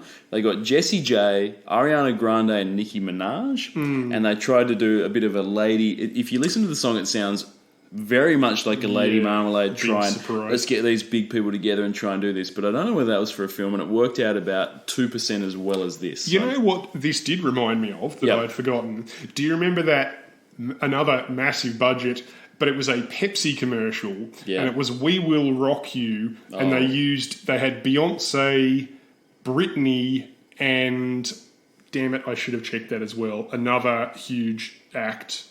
And that was hyped as though it was a song. They should have just released that as a fucking single. Maybe they did, but that also worked from a hype perspective. But yeah, that Bang Bang, you're right. That feels like it should have been huge. I mean, there is a lot of ego balancing going on in something like this. Yeah, definitely. Which really makes you appreciate a thing like Live Aid. Yep. If only from an organisational perspective. I mean, Missy Elliott doesn't even get credited in the title when she just there pops up to do the intro and the outro sort of thing. But yeah. Absolutely. Look, question though, what the fuck's going on in the lyrics on this one? I mean, I know you've got a lyrical highlight, but look, the lyrics, I guess, are mostly taken from the original, which sort of, features that, do you want to have sex with the French part, which translates to and have sex with me or whatever. But Little Kim drops a rap that I assume wasn't included in the original. So that's sort of the OG, that's the original part of this. And in this, Little Kim indicates that she'll keep on playing suckers like Atari. So it's good to use a video game system that hasn't existed for about 2 decades at this stage. And also that when she drinks wine, she does it with diamonds in the glass. Now, that sounds like a fucking terrible idea. It sounds like a really bad idea to me. Which Atari game do you think is Little Kim's favourite? Oh, look, it's probably Pitfall. I like to think, good game, don't get me wrong. I like to think she was a big fan of the original Atari Lynx handheld system. Oh, yeah. Perhaps joining Biggie for a 2-player link-up game of Crazy Ace miniature golf, or entertaining herself solo on the tour bus toilet with a long session of Todd's Adventures in Slime World. Oh, look, no doubt. So, look, Little Kim was in Junior Mafia, of course, which was, you're right, with, I think, one of Biggie's sort of protege-type acts. So I can see Little Kim and Biggie during the Junior Mafia days just hanging out with that sort of handheld Atari Lynx and just sort of pumping out those games. Me too. I think the Junior Mafia would have been one of the few organisations that would have been able to afford I think it was 8 D-cell batteries that the Atari Lynx took about every 45 minutes in order to power it. Exactly. But, California Games, that was on the Atari Lynx, that was a bit... Hey, that thing was miles better than the Game Boy in the sense of the action screen. Look, lyrically, as you said, Lady Marmalade is a song by American girl group LaBelle. It's written about a prostitute from New Orleans, Louisiana. The song's inspiration was from Bob Crew's observations of New Orleans. It was originally recorded by the group 11th Hour for their Greatest Hits album. LaBelle's producer, Alan Toussaint, decided to record the song for LaBelle's album Nightbirds. Patti LaBelle expressed her feelings about the song's lyrics, saying, "I didn't know what it was about. I swear this is God's truth, nobody told me what I'd just sung a song about." Now, well, she might not have known what voulez-vous coucher avec moi ce soir means, Niji, do you want to sleep with me? But she must have been concentrating real hard on Instagram to have missed out on the English lyrics, e.g., he met Marmalade down in Old New Orleans, strutting her stuff on the street. She said, "Hello, hey Joe, you want to give it a go?" He stayed in her boudoir while she freshened up. The boy drank all that Magnolia wine on her black satin sheets where he started to freak. So, yeah, I'm not sure, perhaps she thought it was some sort of boutique hotel they have in New Orleans, That's where true, yeah, exactly. you get freaky on black satin sheets in a purely platonic way, but yeah. Yeah, I think it probably is a bit of a stretch to say I didn't understand what I was singing about because, as you said, 98% of the lyrics are in English. So yes, it's only that chorus. But do we know that she wasn't a native French speaker, and that's the bit she did understand? The "Do you want to sleep with me?"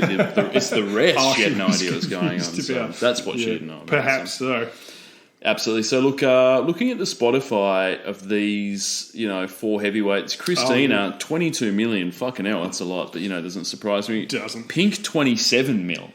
I mean, that's outrageous. Little Kim, 4 million, and as we spoke about, Mia, 3.5. So, look, combined, we're looking at, what's that, 49, 53, 57 mil combined for all those. Fantastic. And, yeah, so 19 cents if you want to buy that off the Discogs these days. Moving on, Tom? Moving on. Fantastic. Up next, our old pal Shaggy. Oh my God, it's the third time we've talked about him in 2 years. He's back again, this time featuring Ray Von. Fuck knows who that is, with Angel for 8 weeks. 11 mil listeners once again for Shaggy. We talked about that before. I just want to bring that up at the top. But Ray Von has 200,000. So if you remember, Rick Rock only had 14,000. Sure. So in the Ray Von v Rick Rock battle, Ray Von is the man that we want to go for. So, look, 8 weeks. Yeah, 8. Yeah, sorry, I didn't mention that. 8 weeks. That's a solid 2 months. That's a fucking long time. Shaggy has really dominated this year, and though it makes those virgin cunts look stupid because they're like, "Oh, true, yes, that's right." Which is good. So I don't know whether Richard Brandt, he'd probably sold that years ago by this stage. I don't think he was actively involved probably since the 80s, but Shaggy's back, and I think in this one he almost does he sing less than It Wasn't Me? It feels like he sort of seems like it feels like there at all. Ray Von's doing the whole thing, and then Shaggy's just popping up from now to now to do a bit. So who the fuck is Ray Von? You asked. He was a guy who changed his name to Ray Von because it sounded better than Bruce Brewster. This is his real name.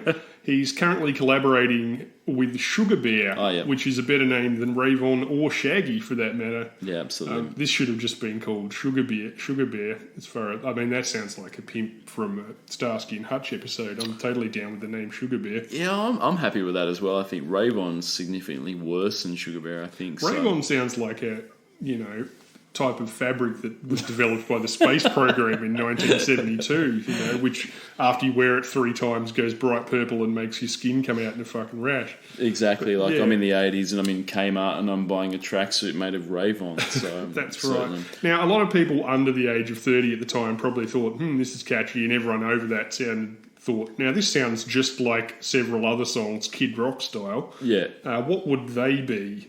So I think, this takes the melody of the song Angel of the Morning performed by Juice Newton. So the melody is exactly the same and the lyrics are mildly changed. So I think that one sort of, in that sort of, she says, Angel of the Morning, darling. And then I don't know what the exact lyrics are of this, but it's slightly changed. So, look... And then Shaggy comes in and gives it the Shaggy treatment. It's also got bits of what's his name? Oh, you're right. I'm a joker. Sorry, I'm a smoker. Correct. I'm a midnight. But yeah, so it's like the chorus from one catchy chorus from something else, the other music from another song, and then they just crap on over the top of it. Yeah, exactly. Lazily. Exactly. So look, Shaggy could do no wrong at this stage, obviously, and the dudes at Virgin were no about thinking we've fucked it. But I'm sure that they were saying, we've let go of Shaggy, but not a problem. We're definitely going to make some money back on that $50 million Janet Jackson deal. So, because they did sign up Janet for $50 million. And I gather, have they made that money back now? Will they ever make that money back? I don't really know. That's a lot of records that Janet has to sell, but we know that Michael's secretly beside her writing those tracks with her right now in Mexico somewhere. So... It's all good. It was around this time that Shaggy also teamed up with Tony Braxton for Christmas in Jamaica, which is one of the cornerstone Christmas tracks in my house. I've been blasting it all December, Tom. Do you have a favourite Christmas Shaggy track, or are they just all great? I think I'm... Yeah. Oh, Don't know. I boned your mum while Santa watched through the keyhole, something like that. Oh, Shaggy, that would be on Shaggy's album, definitely. I saw mum doing a three-way with Santa and another guy. I was filming the whole thing. Well, Shaggy, yeah, definitely. Well, yeah, Shaggy or Rick Rock would be... No, Rick Rock was involved. Rick Rock's girlfriend would have been filming it, I'd say. So that's how it works. Lyrics? Okay. Okay. Life is one big party when you're still young, but who's going to have you back when it's all done? It's all good when you're little, you have pure fun. Can't be a fool, son, what about the long run? Looking back, Shorty always said me not giving her much attention. She was there through my incarceration. I want to show the nation my appreciation. Now, the incarceration line might be referring to his time in a Jamaican prison before he joined the Marines, although why the fuck he'd want to show the nation his appreciation for putting him in jail is another question, as is who this fictional woman is that he's talking about, given that this guy joined the army to get laid, and the video for this is just the unfunny version of Window Licker. It's just a giant white room with 460 chicks in white bikinis rolling around on top of these two dweebs. I think it was directed by Snow, actually, with his Informer money he put into video production. Every video is just white people in bikinis flopping around on top of just whichever dork pays the studio fees. But, yeah.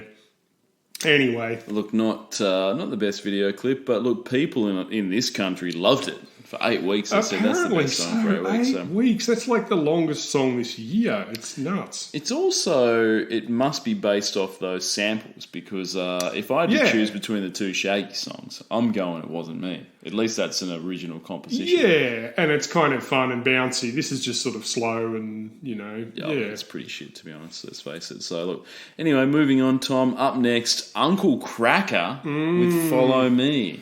Yes. Now, this sounds like an off-brand Sugar Ray, and I don't say that with any sort of love for Sugar Ray or off-brand versions of Sugar Ray.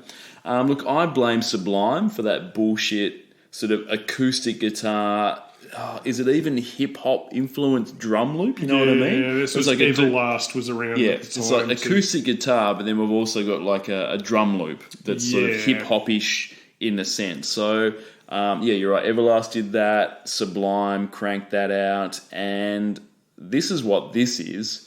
And overall, the whole sort of thing is pretty shit, I think, in that sort of vibe. Yeah. So I think Beck was maybe able to pull it off in some capacity. Yeah. Like, he definitely had a bit of... the microphone. Yeah, he definitely sort of had that hip-hoppy, drum loopy sort of weirdness with some acoustic guitar thrown in. But Uncle Cracker...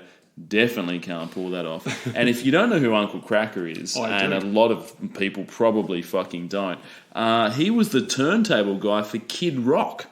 That should tell you absolutely everything that you need to know. Well, yes, appropriately, the video features a guy who looks exactly like whoever you were imagining when you picture the phrase turntable guy for Kid Rock. It takes place in suburbia, exactly where it should, and stars multiple crackers, including the tit-frosted douchebag from Sugar Ray.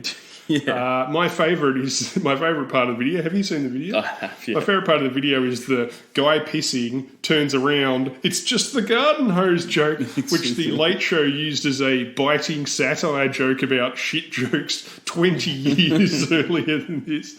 Anyway, guess what, Ben? This is our number 4 movie song of the year. Oh, really? Because this was featured in Coyote Ugly as well. Was it? Not to mention 3,000 Miles to Graceland, The Animal, starring Rob Schneider, and The Blind Side, a quartet of movies that have lost none of their lustre over time. Which one did you prefer of those definitely The Animal, I think. With was Australia's own Michael Caton in that? Oh, he might have been. I saw it at the movies, but I think I was so hungover that my eyeballs were bleeding, which was a blessing given the action of the film. I don't really know whether he was, but yeah, Rob Schneider's The Animal is certainly the best of those films. Is it? Maybe fucking so hard to say. It's sort of when the bar is so low on all of them. It's like it's sort of like what's worse, dying of AIDS or getting shot into a volcano. Really, it's that's got to be the film, right? That inspired that South Park thing where the Rob Schneider is. Yeah, exactly right. So, terrible. Look, so effectively, from what I understand, this is what happened. So Kid Rock approached Uncle Kracker and said, will you be the turntable guy in my group, in my band? I'm putting a band together. Because Kid Rock, I think, for his history, he sort of did a lot of DJing as well and sort of was involved in some sort of hip-hop-ish type something, whatever, before. But yeah, he put a band together and he said, look, Uncle Cracker, will you be the turntable guy in my group because we know each other? I want that to do. And Uncle Cracker had no experience and didn't know how to do it at all, but his brother did. Okay. So he agreed to be Kid Rock's turntable guy with no experience or no ability on the turntable, but he thought, my brother knows what to do, so he can show me. So, yeah, being a turntablist in a rock group clearly does require a lot of skill. If your brother can teach you, overnight what you need to do, then, yeah, clearly it's something that we should all aspire to. I would qualify that by saying your brother can teach you how to do it at a Kid Rock level. Of course. I think Mixmaster Mike of the Beastie Boys might have a few further tips. I think that's what. Yeah, sorry, I should qualify that. That's why I said in a rock group because you're right. Yeah, to be a Mixmaster Mike level type DJ or a DJ Shadow type person is going to take years of honing. But to be in a rock group where you just got to go, obviously. That's something that the guy who goes in the next Linkin Park thing, and that's the full extent. It's the new metal equivalent of the guy who plays the triangle in the orchestra pit. That I think if Kid Rock had said, "Can you come and play lead guitar in my band?" and you said, "I've never fucking played a guitar before in my life." Here's the question, though. This is the question. So, for this to have worked, unless Uncle Cracker had done a DJ set with a guy standing behind him, putting his arms through his armpits and pretending to play the turntables, what the fuck, what quality did Kid Rock ascribe to this guy that made him think that he wanted him as the turntablist in his band other than turntabling? Because he just looks like a bowling shirt wearing suburban, overweight, bald, white guy with half a grill, Was he fun at parties and he thought, hey, he'll make a good DJ? Well, I mean, it's a good question. It's sort of, did Kid Rock get him and his brother mixed up or something? Yeah, did he say, will you be in my band? Kid Rock's like, will you be in my band? He's like, yep, and then didn't realise it was his brother. Perhaps they're identical twins or something. Because in the video clip for this, you're absolutely right. You look at it and just go, what? This guy has no pop sensibility. I mean, if Uncle Cracker was a really hot white girl, I could understand, with a rebel flag tattoo. Sure. Oh, exactly. Look, he had another top 10 song in 2009 with a song called Smile, which is somehow worse than this. It's sort of Maroon level 5... Maroon 5 level bland in terms of like just how dog shit it is. It's a sort of song that you can imagine being played at the wedding of someone who's never heard music before, but just needed a song for the bridal dance. It's like, it's this sort of thing. A big Kyle Sandilands fan. Yeah, it's sort of also released around the same time that Uncle Cracker was charged with sexual assault at a bar. So he was in town for a performance, stumbled down some steps and put his hand under a woman's skirt and touched her, quote, buttocks and vaginal area. So next time you're at a wedding and Smile or Follow Me is on, just so the bride and groom, can do their waltz for it, you might want to give them a heads up and say that their marriage dance is taking place to a song performed by Sex Pest. Yeah, I mean, sure. Like, it's not great, is it? But it's nothing that would prevent him holding high political office, though. He's white, I should say. Look, I don't hate this song as much as you do for a first single by a guy with a suburbs quality voice and no DJing skills. No. It's not as bad as it could be. I think most of that is probably owed to guy pissing with hose in video. Yeah, that's true. Who is a larger gent called Michael Bradford, who produced and played for Madonna, Deep Purple, Dave Stewart, Run DMC, Butthole Surfers, Ringo Starr, Stevie Nicks, and is also responsible for any remaining listenability that Kid Rock songs have left after Kid Rock is done with them. He also has a skin colour whereby if he had been charged with grabbing someone's buttock and vaginal area, he would not be eligible for a position on the Supreme Court or as Attorney General or President. But, look, there's not much else to say about Uncle Cracker, really, His name gets a lot done, sure. Yep. I'll give him credit for that. And it's misspelt too, so, that also seems legit. Lyrically, the song is supposed to be about, he said that it's about his drug use and infidelity before he settled down to, grabbing chicks on the vag. Yep. But I think he's married with kids now, whether that happened He was before married or with after. kids at the time. Oh, so, okay, yep, good. So, you don't know how you met me, you don't know why, you can't turn around and say goodbye. All you know is when I'm with you, I make you free and swim through your veins like a fish in the sea. So I'm guessing that part's about drugs. I'm singing, follow me, everything's all right, I'll be the one to tuck you in at night, and if you want to leave, I guarantee you won't find nobody else like me. And then the next verse is about a woman who makes a similar sort of promise. But yeah, it's not great, but it's sort of, like you say, it's kind of inoffensive, bland, early aughts, guitar, strummy rock. You meet a girl next week, Tom, and she proposes to you on the basis that this is played at your wedding. Is that a deal breaker? No. She's very attractive. It wouldn't be a deal breaker. Okay, all right. Kid Rock. You'd happily play this at your wedding? Sure, maybe not for the couple's waltz, but she can put it on the mix. Sure. All right, that's cool. Okay, jeez, I won't be there, Tom. Just so you know, I'm busy that your hypothetical wedding. I'm busy that night. Speaking of songs that you would definitely play at your bridal waltz, what have we got up? Well, sorry, I just want to quickly point out 3.5 mil on Spotify. So I'm wrong. And people that support sex pests are right. So there you go. 2 cents on this on the Discogs. 3.5. Yeah, it's a lot.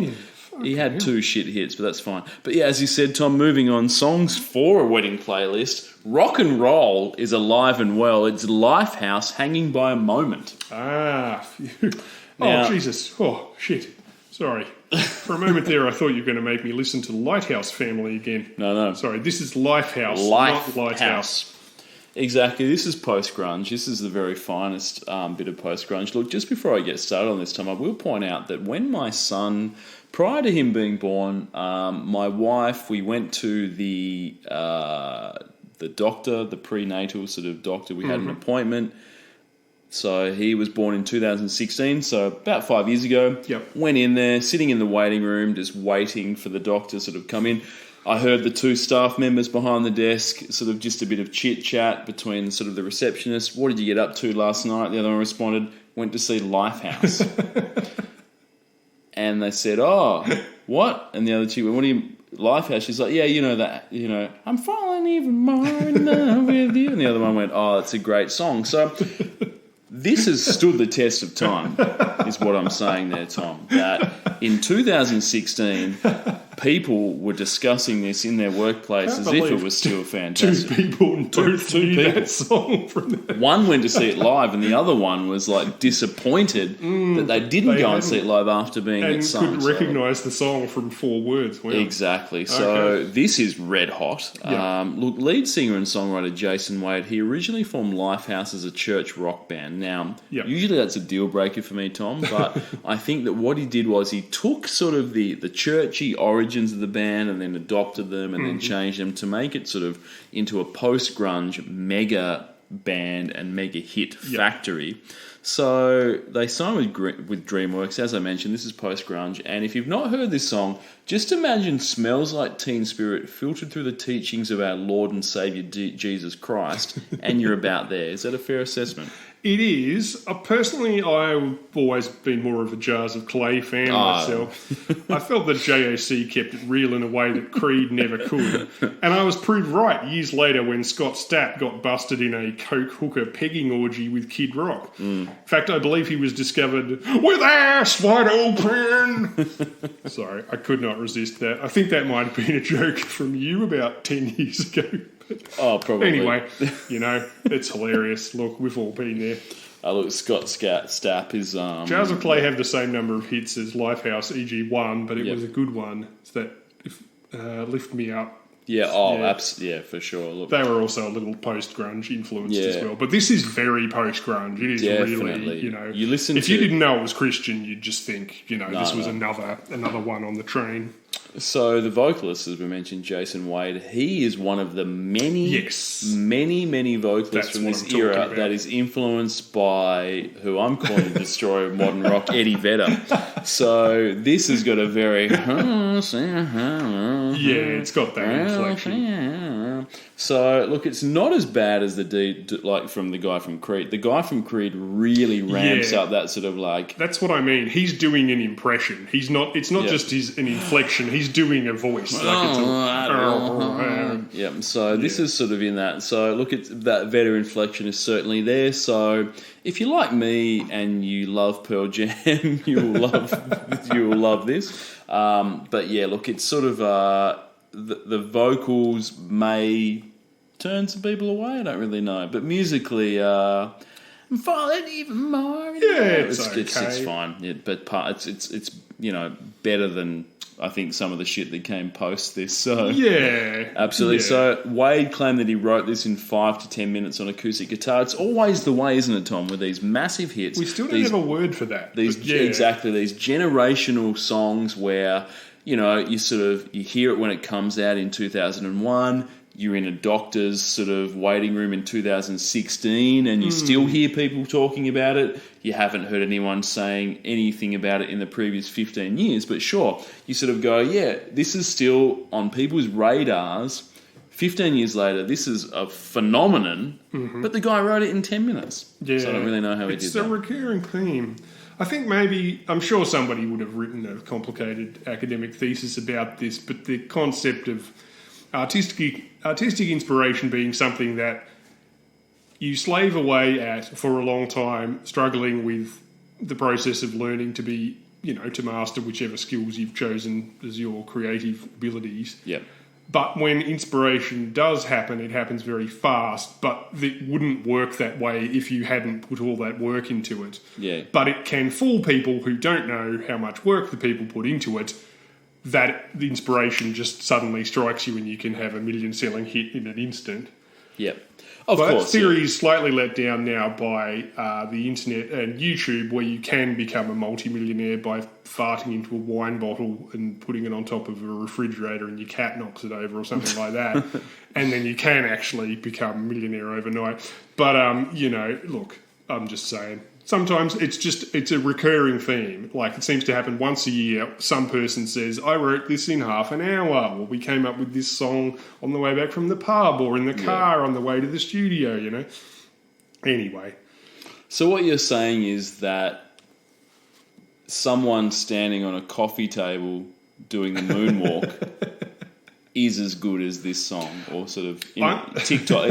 If a TikTok video goes viral of a dude standing on a coffee table doing like the Michael Jackson lean, everyone's like, "Oh, look at that!" I'm saying that unless you're a total asshole in an interview situation, saying, I spent 10 years working really hard to learn how to play the guitar and coming out and doing all that sort of shit. Yeah. Never sounds as interesting as, I came up with this tune on something, I overheard this thing and I heard a Dido lyric and I got this vision, rather than say, to get to the point where that happens like that, And even then, as these also demonstrate, that it might only happen once in of career, course, yeah. or only catch on with people in that way, yeah. But that's the thing. I mean, you may have written the song in 10 minutes, but you're in the studio, you're recording something else, and then you sort of go, it's being in that this position. isn't working, so I've got this thing, and then you sit down and go, da-da-da, and you're like, so absolutely, yeah, you churn something out in 10 minutes, but you're also not mentioning the 10 years beforehand of you working to learn to play the guitar. Have you watched the new Beatles series? Not yet. I will. Yeah. I haven't watched it either, but I was listening to someone talking about it, and they said one of the things that is kind of comforting to watch about it from a creative standpoint is how much of the time these guys, who are at the time by far and away the most famous band in the world, or that has probably ever existed, how much time they spend in the studio just kind of vaguely lost, like not sure whether what they're doing is any good or not, or whether they've just spent 2 weeks doing some bullshit song that's not very good that ends up being a B-side, Anyway, so I'll definitely check that out. Sorry, now I'm just crapping on about HBO shows or whatever. Not a problem. But look, I just want to point out that that you really know how relevant a band is when you look at their Wikipedia page and it still has tour dates from 20 years ago.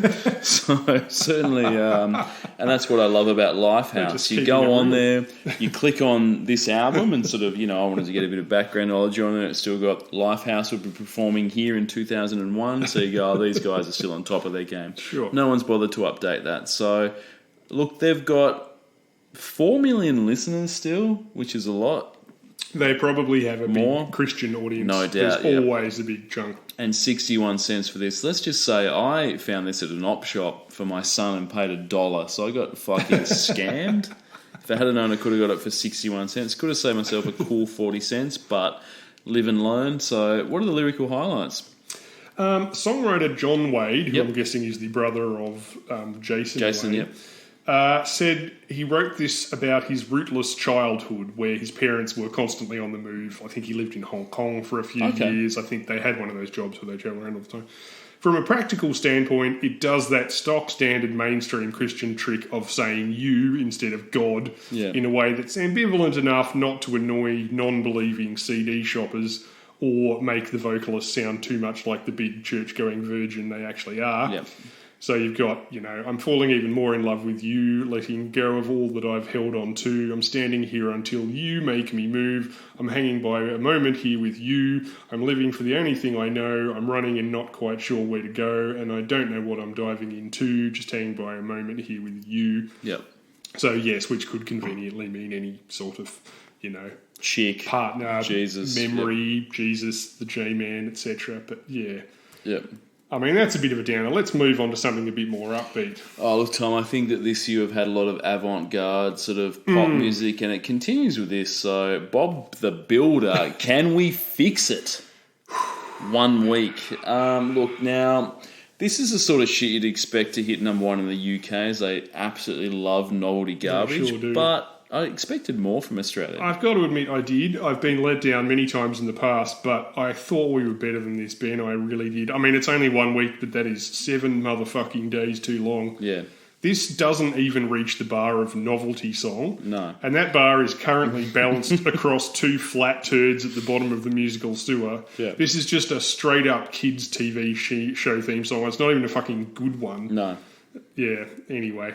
Look, it's weird that, I guess that Bob himself decided to branch out from sort of building and into the world of pop music, and why not? I mean, you don't really know what's going to happen. GFC is just around the corner, so it's probably good that Bob was sort of like, if this construction industry shuts down, I need to sort of diversify, so he gets into the pop music. And this was the 2000 UK Christmas single. Doesn't surprise me. Biggest selling single of the year. And the 10th biggest single of the decade for the UK. So those guys are fucking morons. It shows what's going on. Look, when you've had a hit as big as this, as we know, Tom, no one wants to be a one-hit wonder. Bob is no exception. So the follow-up single is absolutely critical. And we've seen so many sort of big names over the years. The follow-up single hasn't hit as big as the number one, and then the career's just sort of faded away. But Bob, he knows what's up, and he went as big as he could. with a follow-up single with his cover of Mambo Number 5, which, if you can believe it, hit number 2 in Australia and was another number 1 hit in the UK. Wow. I mean, you just think you can't get any lower, don't you? But, yeah. Oh, my God. Bob the Builder doing a Mambo Number 5 cover Fucking hell. that enough people in Australia purchased that went to number 2 seems insane to me. You're a parent, Ben. Yeah. Like, is the only logical explanation here that parents just got musical Stockholm syndrome from overexposure to Bob the Builder? Because the show was popular at the time. Like, you know, it's just a sort of bland show about a builder called Bob. Well, I don't really know. I mean, my kids, I just play them whatever I want to play, and they are forced to listen to it. So it's usually sort of YouTube videos of black metal bands performing in Launceston at sort of daytime things down, you know, by like a sort of a sailing event or something like that. So it's generally just that. But look, I guess in the year 2001, pre-YouTube, pre the ability to just go, oh, look, what do your kids want to listen to? I'll just put it on YouTube or I'll put it on Spotify or whatever. Yeah. Maybe parents felt like I should go and buy this for the kids, but even then it's just don't tell them it exists and don't buy it. It's as simple as that. Do you want to force yourself to listen to the Bob the Builder theme over and over again by buying the CD? Have you just been driven mad from repetition? Yeah. Oh, look, I don't really know. I mean, what's your favourite kids' TV show theme song that is better than this number 1 international hit, do you reckon? Oh, look, there's a Thomas the Tank Engine's gone through a lot of various prizes over the year. That's great. But there's one that they did like a year or two ago where it's sort of like... I can't even... Like, my son used to really like Thomas the Tank Engine. He doesn't really watch it much anymore, but there was one where there'd be like a dude going, "Come on, yeah," after like every line. It was really shit, like... Come along with Thomas and friends. It's like, come on, yeah. The journey never ends. Woo, yeah, come on. It was sort of like a hype guy, sort of doing bits between the lines. Totally sucked, but I was just always going, yeah, that's fucking awesome. I mean, like, it is a bit hard. I mean, I'd struggle to think of any really, except I don't know, like you say, Thomas the Tank Engine or Ulysses 31 or Grange Hill. 3-2-1 Contact or The Muppet Show or Fraggle Rock or Sesame Street or Astro Boy, Portland Bill or Roger Ramjet or The Goodies or The Archies or Knight Rider or Bluey or Star Blazers or Battle of the Planets, you know, I mean, I can see why they put this one on there with its refrain of "yes we can," you know, that no one else could have come up with, but I don't know, maybe that's what people were into in 2001. This was, this was disappointingly sung by Neil Morrissey, who voiced Bob the Builder, and people may or may not remember as Tony from Men Behaving Badly. What? That's the guy who did the voice of Bob the Builder. Fuck. Yeah, produced by Grant Mitchell, a previously respected British producer who's done a bunch of sort of pop slop production for Seal, Wet, Wet, Wet, Eternal, Gary Barlow, and weirdly, vocals for a quite good punk band called Schwarzenegger, spelt Schwarzenegger. Okay. In Another Life, perhaps. I'll put the link for that. You can listen to their whole album. It's actually, I ended up listening to the whole thing. That's actually pretty good. So, yeah, it must be sad that you ended up doing this. I hope he's got a happy So Tony life. from Men Behaving Badly does the vocals on this? Yeah, he voices Bob the Builder. I didn't know that. You know, that's interesting for me. So, look, I don't want to sort of, break sort of the show's usual sort of, I guess, style of, light-hearted banter. But look, we don't really mix the news in with music in this podcast. We talk a bit at the start, I guess, about events that happen throughout the year at the start of the show to sort of set the scene. But it was around this time in 2001, Tom, that 9/11 happened, which was obviously one of the biggest events of the millennium, even to this point in time. Oh, for sure. So not only did 3,000 people die in those attacks, but the events of 9/11 also impacted, I guess, culture from a cultural perspective. So certain films were not released, or their dates were pushed back, or content was edited because of, I guess, people were really cognizant of the fact that any sort of attack or violence or drama of that sort of resembled the instance of 9/11 people wouldn't really want to feel. So that happened. I think television was also sort of music as well that was released around this time was deemed inappropriate or not suitable in the climate. So Slayer released an album on 9/11 called God Hates Us, and I think that the sales were impacted by the fact that sort of people didn't really want a sort of thrashy sort of metal album that was talking about how God dislikes us in these sort of times of the attacks, especially in America, who it's quite a religious sort of country. And look, that's just one example. There were several other albums that I remember reading about that were released either just prior to 9/11 or on the date that I guess, people, they wouldn't stock them in shops or those sorts of things. So a lot of artists were certainly impacted through to this. And following the 9/11 attacks, Bob the Builder's Mambo No. 5 song, Tom, was removed from BBC Radio 2 playlist. The station's executive producer described the song as being, quote, too frivolous in the light of the news that was breaking. Sure. So in many ways, the 9/11 attacks not only killed 3,000 people, but also killed the music career of Bob the Builder, Tom. Whatever momentum he'd built through Can We Fix It and Mambo No. 5 was destroyed, and he never recovered. He never recovered from that, Tom. So he released only one more single 7 years later and only reached number 81 on the UK charts. So Al-Qaeda put an end to what was effectively a promising career. But I guess on the other side of the equation, perhaps the victims' families may disagree. They might not agree with what I'm about to say, but those people who did die in 9/11 didn't die for nothing. Their deaths helped put an end to an animated builder's novelty singles on the UK charts, and that's as good a reason to die as any. Thoughts? I think you put that very tastefully. Thank you. We could do a sidebar special on that one day, but the albums that were released in the following month after, there was a Christian metal band. It might have been Head Pay or one of those ones that was also that came out on the day after. Yeah, but I mean, look.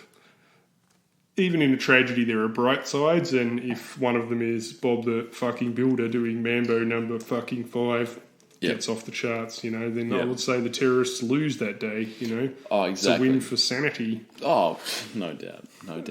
Look, lyrically, this is very simple, as you'd expect. It's mostly just, can we build it? Yes, we can, which is the moronic refrain of the TV show.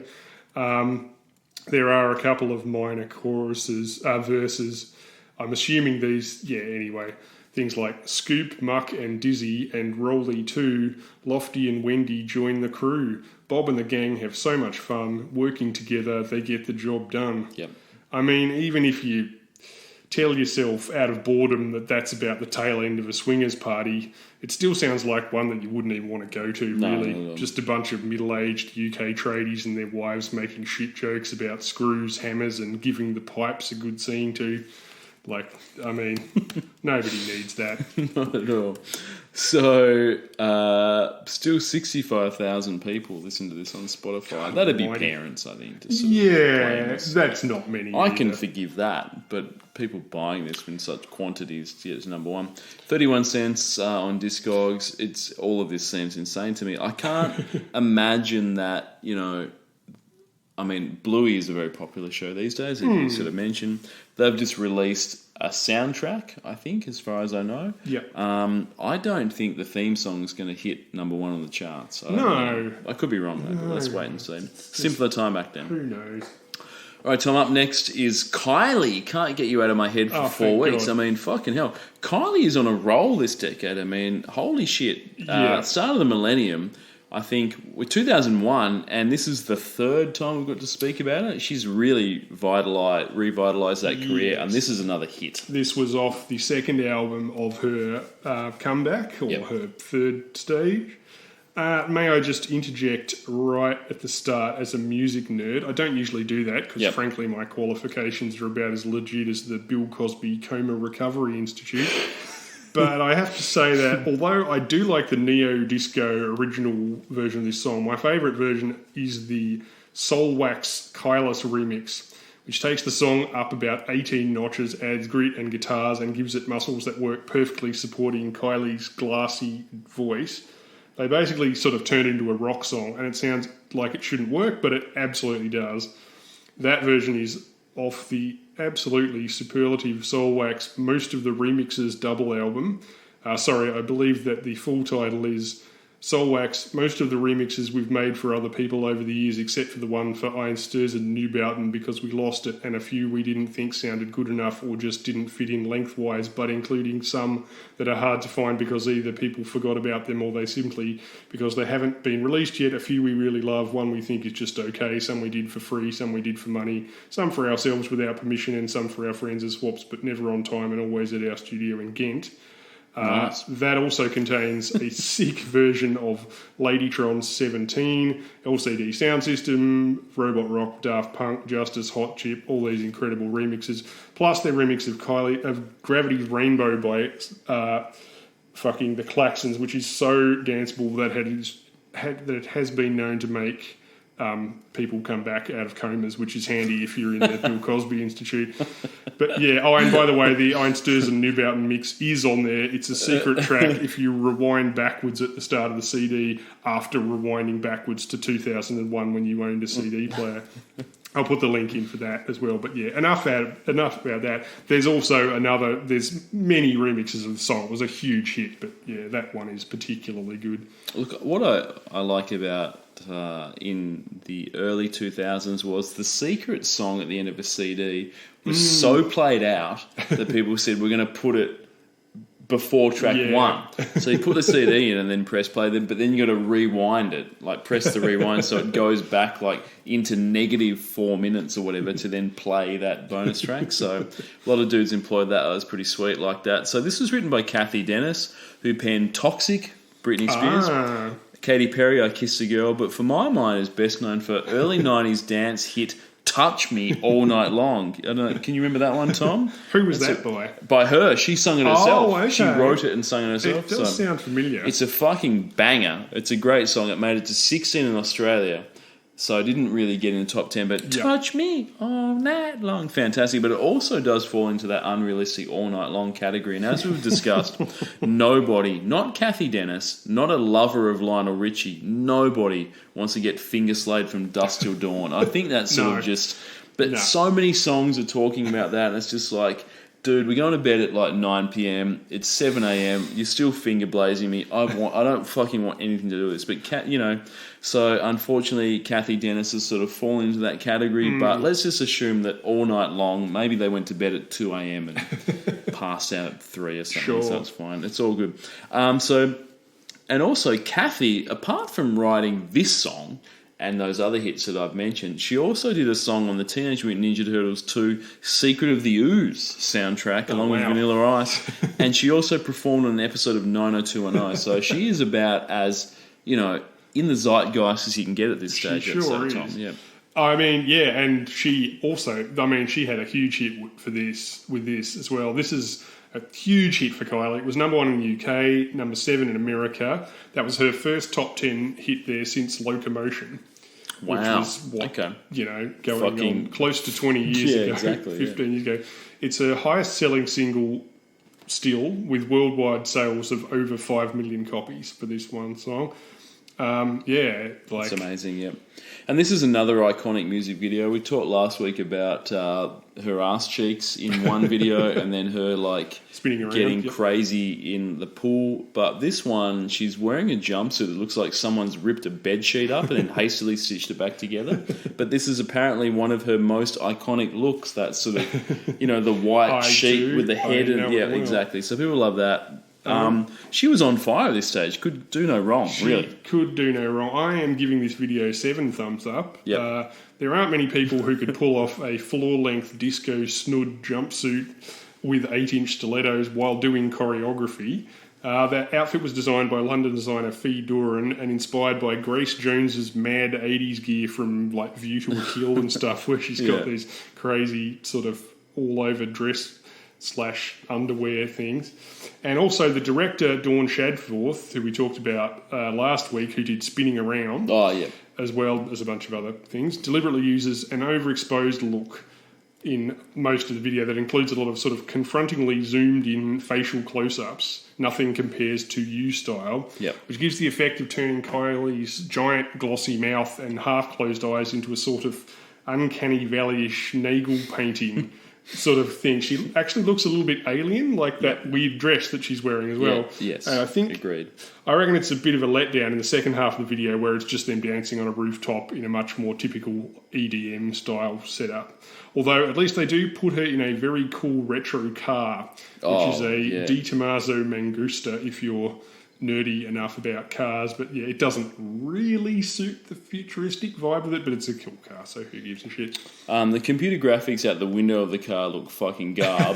Like just but real. It's 2001. Yeah, exactly. So it's about as good as you could expect. But yeah, I think you're right. Like, sort of what you want with these video clips is you want to build to you want the best bit at the end, I think. Yeah. So her in that sort of white thing with the sort of so you've got that, and really that stands out, and it's pretty amazing. And then they cut to a pretty generic bit after that. So probably want to reverse those sequences. Like Daft Punk would have just done that for 4 minutes. That would have been and the that's whole all video, exactly with that's all, like the red robots in the background. Yeah. For sure. So this song was offered to both S Club 7 and Sophie Ellis Bextor, who both turned it down. And those cunts shouldn't be turning anything down, to be honest. Also they wouldn't have helped this, you know. I mean, yeah, this song wouldn't have been a hit. So it's sort of like, I think in previous weeks, what we spoke about last week, where the songwriter for... one of the two from last week's Kylie songs mentioned that, who is this? Someone that's a nobody in America. What was her name? DiGiorno. Yeah, but then they saw the ass and she was like, this is going to be a hit. So I think it's one of those things where by this stage, sort of Kylie she'd sort of broken out of that just having hits in Australia and the UK. Yes. And was having US hits. So it was effectively to the point where, you know, S Club 7 and Sophie Ellis Bextor turning it down was that's a good thing. Yeah, imagine S Club 7 did this. It would be fucking garbage. So exactly. So look, Kylie, 15 million Spotify's. We know that. 9 cents for this. Don't know. Lyrical highlights, Tom? It's a little bit odd. This song doesn't have any verses. It's just chorus and a weird sliding bridge thing, which would become more common with sort of the EDM type stuff. But yeah, there's a dark secret in me. Don't leave me locked in your heart. Set me free. Feel the need in me. Set me free. Stay forever and ever and ever and ever. Like, basically, this is the disco version of the twins from The Shining, really, which doesn't really suit the song, but it does give it a slight kind of oddness to it, which the Soulwax version kind of comes to as well. Like, it's a little bit like Spinning Around is just disco. Like, it's fun, but it's just sort of shiny, bright, sparkly disco, whereas this is a little bit weird, and that sort of kind of climb in the bridge is strange as well. It's just a little bit weird and fun. Yeah, look, I think 15 episodes ago or whatnot, we took a shit on Kylie and said her 80s output was hot garbage, and I still stand by that. Yeah. This is where it really gets good. I think this is this period, last year and this year, these are the songs that are sort of, if someone's saying my favourite Kylie Minogue song is Locomotion, or Especially For You with Jason Donovan, then they're fucking morons. Like, this is the period where a lot of poppy dance songs that stand the test of time. Yeah, and she finally got to work with really good international collaborators, people who could give her this awesome image and give the design to her products and the, you know, like, and longevity. Turn her weaknesses into a strength, use her voice and her dancing and her physicality in an interesting way that really suits her. And yeah, like you say, the fact that people still listen to this stuff on the dance floor 20 years later, I don't know a lot of people listening to Locomotion still these days. It's dog shit, yeah, exactly. So, and it was probably around this time she launched her Kylie at Home range that we've spoken about before. So I think sort of it all Kmart casuals. Exactly. Yeah. Speaking of longevity, Tom, up next is Afro Man, Because I Got High. Yes. One of your favourites? Yes, definitely. Afro Man captured lightning in a bottle on this one. He sure did, or bong smoke in a bottle. bong. Bong smoke in a bong. He was never able to sort of replicate the sort of bong smoke in a bong or lightning in a bottle again. But this was number one for 3 weeks. Look, this is a song effectively about how one's quality of life could be severely degraded due to smoking too much weed. And it must have resonated with a large portion of the population at the turn of the millennium. Oh, in the post-grunge era, yes, definitely. Yeah, I mean, do you think you'd have to be fucked out of your mind to get any kind of enjoyment out of this whatsoever? Or were you sort of on board with this a bit more than sort of... I remember at the time going, I don't know about this. Yeah, it was the end of my sort of weed smoking era, so yeah. I mean, but by the same token, I was like, well, I mean, it's accurate in some ways. Yep. Ironically, Afro Man is quite prodigious. He sold 400 copies of a joke song he recorded on cassette about his teacher in grade 8 who got him expelled for wearing baggy pants. Yeah. Since then, he's released 32 albums and EPs and he's still touring. In fact, yeah. I think he's headlining the next Gathering of the Juggalos, Ben. Great. Am I joking? There's only one way to find out, and it starts with Googling Gathering of the Juggalos space, who can I hope to see in 2022, question mark. That's good, yeah. So, I'll be there. and then obviously going straight to Virgin Airlines and, booking yourself a fucking ticket.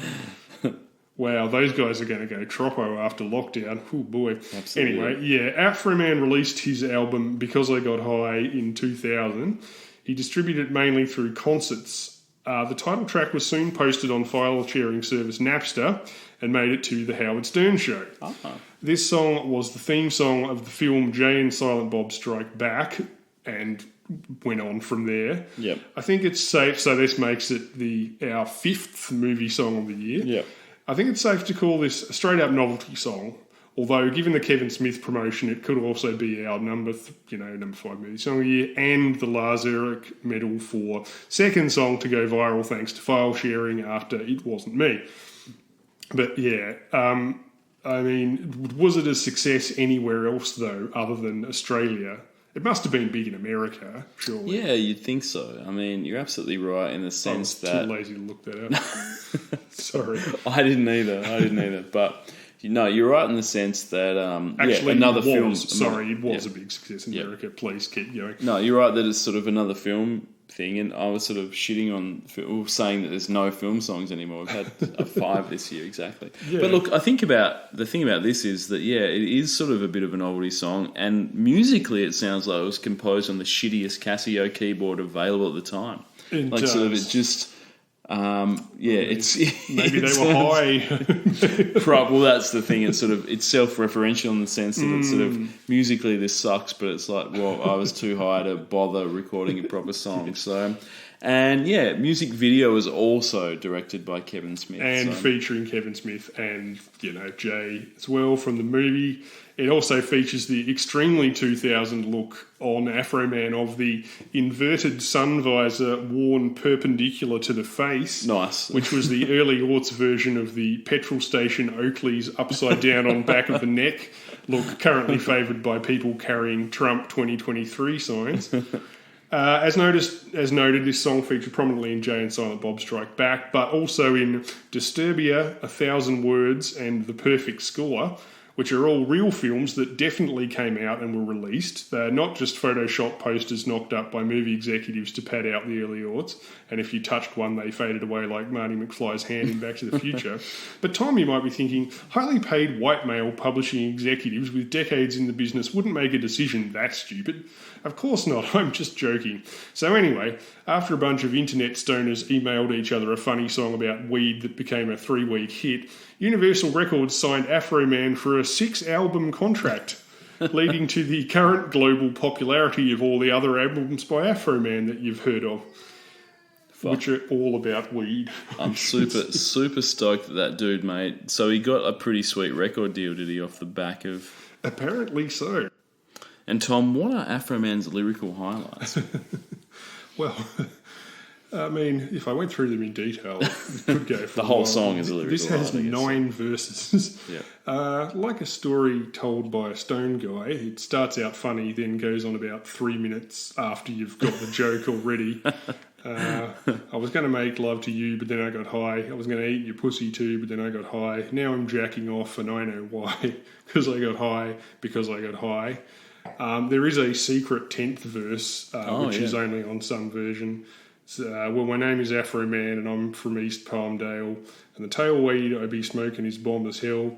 I don't believe in Hitler, that's what I said, which is a John Lennon reference of all things. So all of you skins, please give me some head. Which is a Skinheads reference. I just thought that was weird. All the other lyrics are basically, I was going to do a thing, but then I couldn't because I was stoned. But every single other album that... I mean, he did release 5 more albums under that record deal. Then he's released, as I said, 20 more. But they do seem to have a certain recurring theme about smoking weed.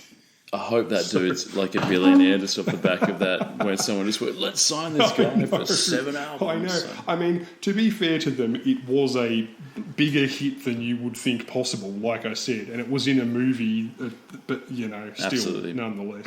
So 3 million Spotify listeners for Afro Man. Yeah, so maybe he does like have a college audience or an audience of pot smokers. I think 32 albums in, you're going to have a few people that like have a couple of songs here or there.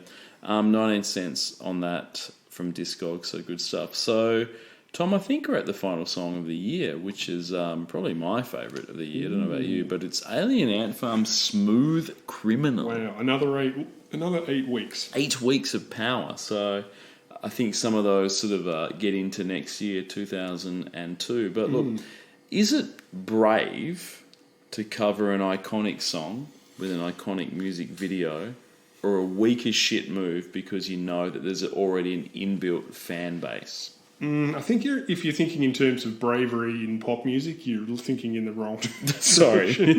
You've still got that Generation X mindset where people gave a shit about musical credibility. You know, and if people worried about, should we let Nissan use our song for their ad or not? Will people give us any credibility after that?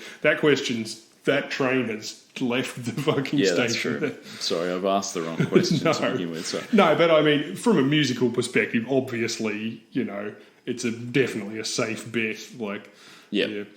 That's right. I mean, I guess the sort of thing was if something is so... But I guess if something's so iconic, it's like, how can you top that? But true. But also the intention is never to top it. The intention is just to sort of ride on the coattails of something that's already popular from a sort of a prior decade. Because I think the Michael Jackson song came out probably in the mid-'80s, so we're talking 15 years ago. So they're probably just like, let's just sort of do this. People know that, and it'll be fine. Yeah.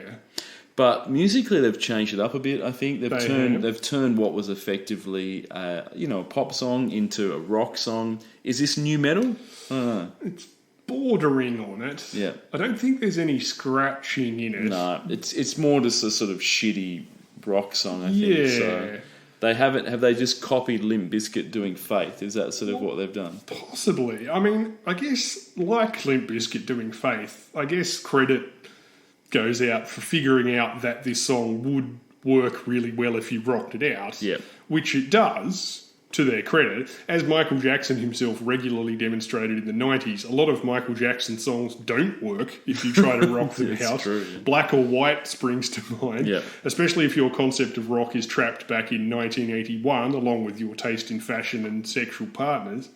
So, I'll give them that, Yeah, look, that's fair enough. You're right. So they sort of they've figured out that this song could be rocked up to make it into a hit. So they've done that. Yet it retains its danceability, like sort of No Doubt's last album. They managed to, if you can actually nail that awkward dance rock thing, then people will play you in nightclubs, but you can still have guitars and actual drumming and lyrics and stuff, which are bonuses of not having EDM being the primary genre. Look, interestingly, this was a top 10 hit in a lot of countries. It made top 10 all over the place, but it was only number 1 in Australia for 8 weeks. So we're the ones that just went, we fucking love this, and we want 8 weeks of it. Got played a lot. I do remember. I remember at the time it just being fucking everywhere forever, and it was. So look, the first single that was released off this album was called Movies.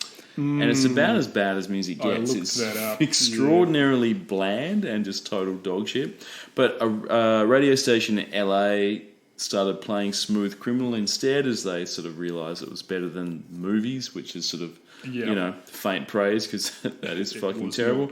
But the popularity of Smooth Criminal on the radio led to the record company releasing it as a single, and the rest is history, I guess, so to speak. Yeah, So, Movies is definitely not new metal. It's just sketchy post-grunge played by nerds. Oh, They're exactly. like a sort of grunge bare-naked ladies, Ben, and nobody asked for that. Did you ask for that, Ben? I definitely didn't. fucking I didn't. certainly didn't want that.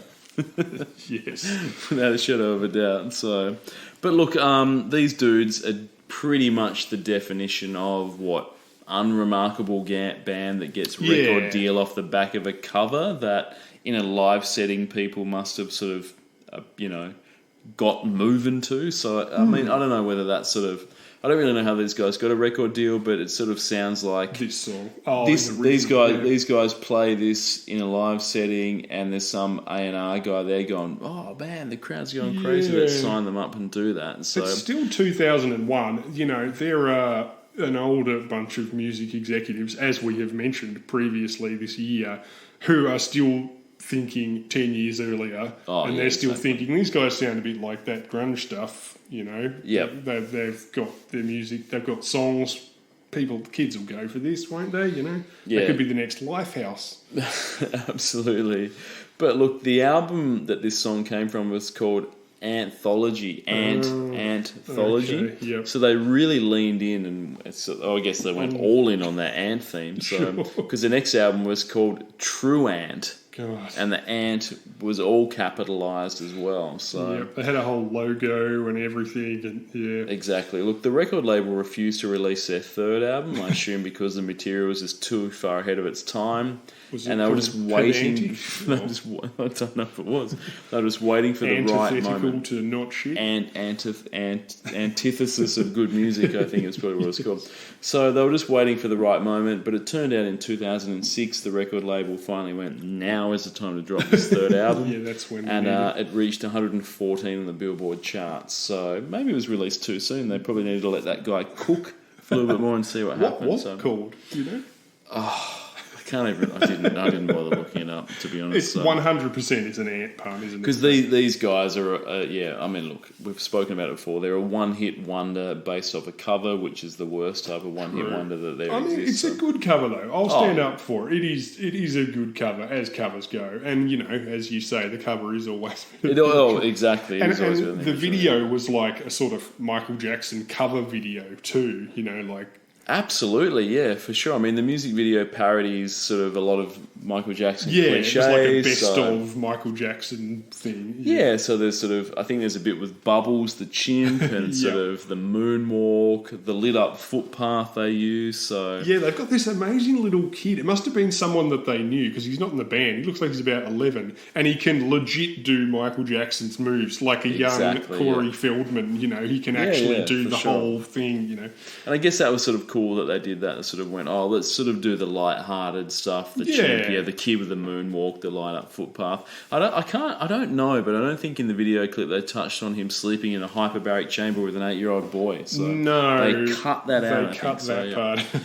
But apparently, when Michael Jackson saw the video, he was like happy with it, but he asked that a scene with a boy in a surgical mask be removed.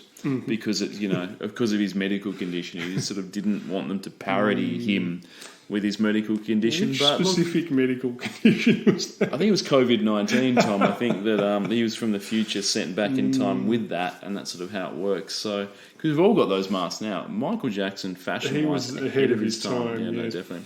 So, look, the lead singer from Alien Ant Farm also had a stripe shaved down the middle of his head, if you can recall that. And it was ahead of its time too, because everyone has that now. So. Exactly. I can actually remember the stripe shaved down the middle of the head more than I can the music, which says something about the music, I guess. So, and two of the members used to be in a Primus cover band. So they've got that energy. I feel that sort of.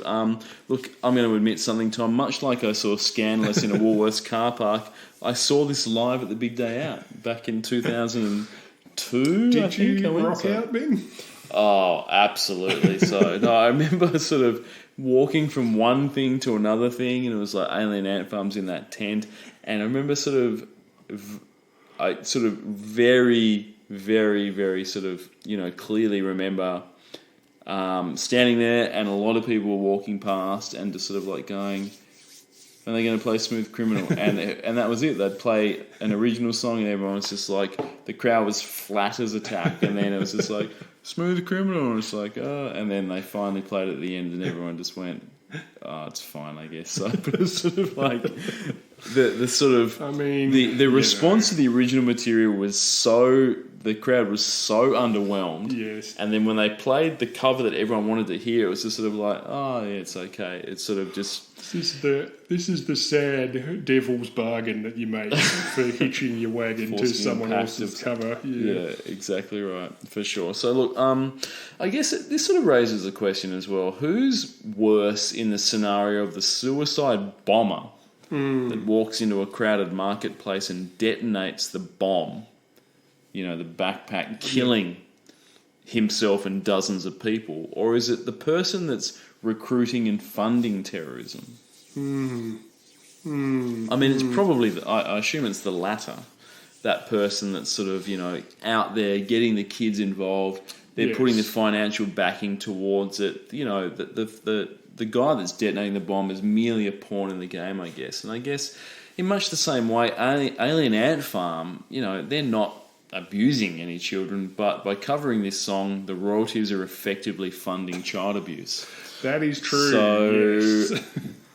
I don't want to say that Alien Ant Farm are worse than Michael Jackson, but I think what I am saying is Alien Ant Farm are worse than Michael Jackson. I see. So, well, I'm glad we have that on the record. It is on the record. Yes. That's a hill I'll die on, Tom. The fact that it's an Alien Ant Farm you'll die on. Oh, for sure. Without the royalties from this song, I don't think Michael Jackson would have had the financial ability to do what he ended up doing. So I'm saying that right there. So these guys are the worst people. And this is definitely post-pedophile Michael Jackson. This is definitely post-ped, well post-ped, without a shadow of a doubt. Lyrical highlights?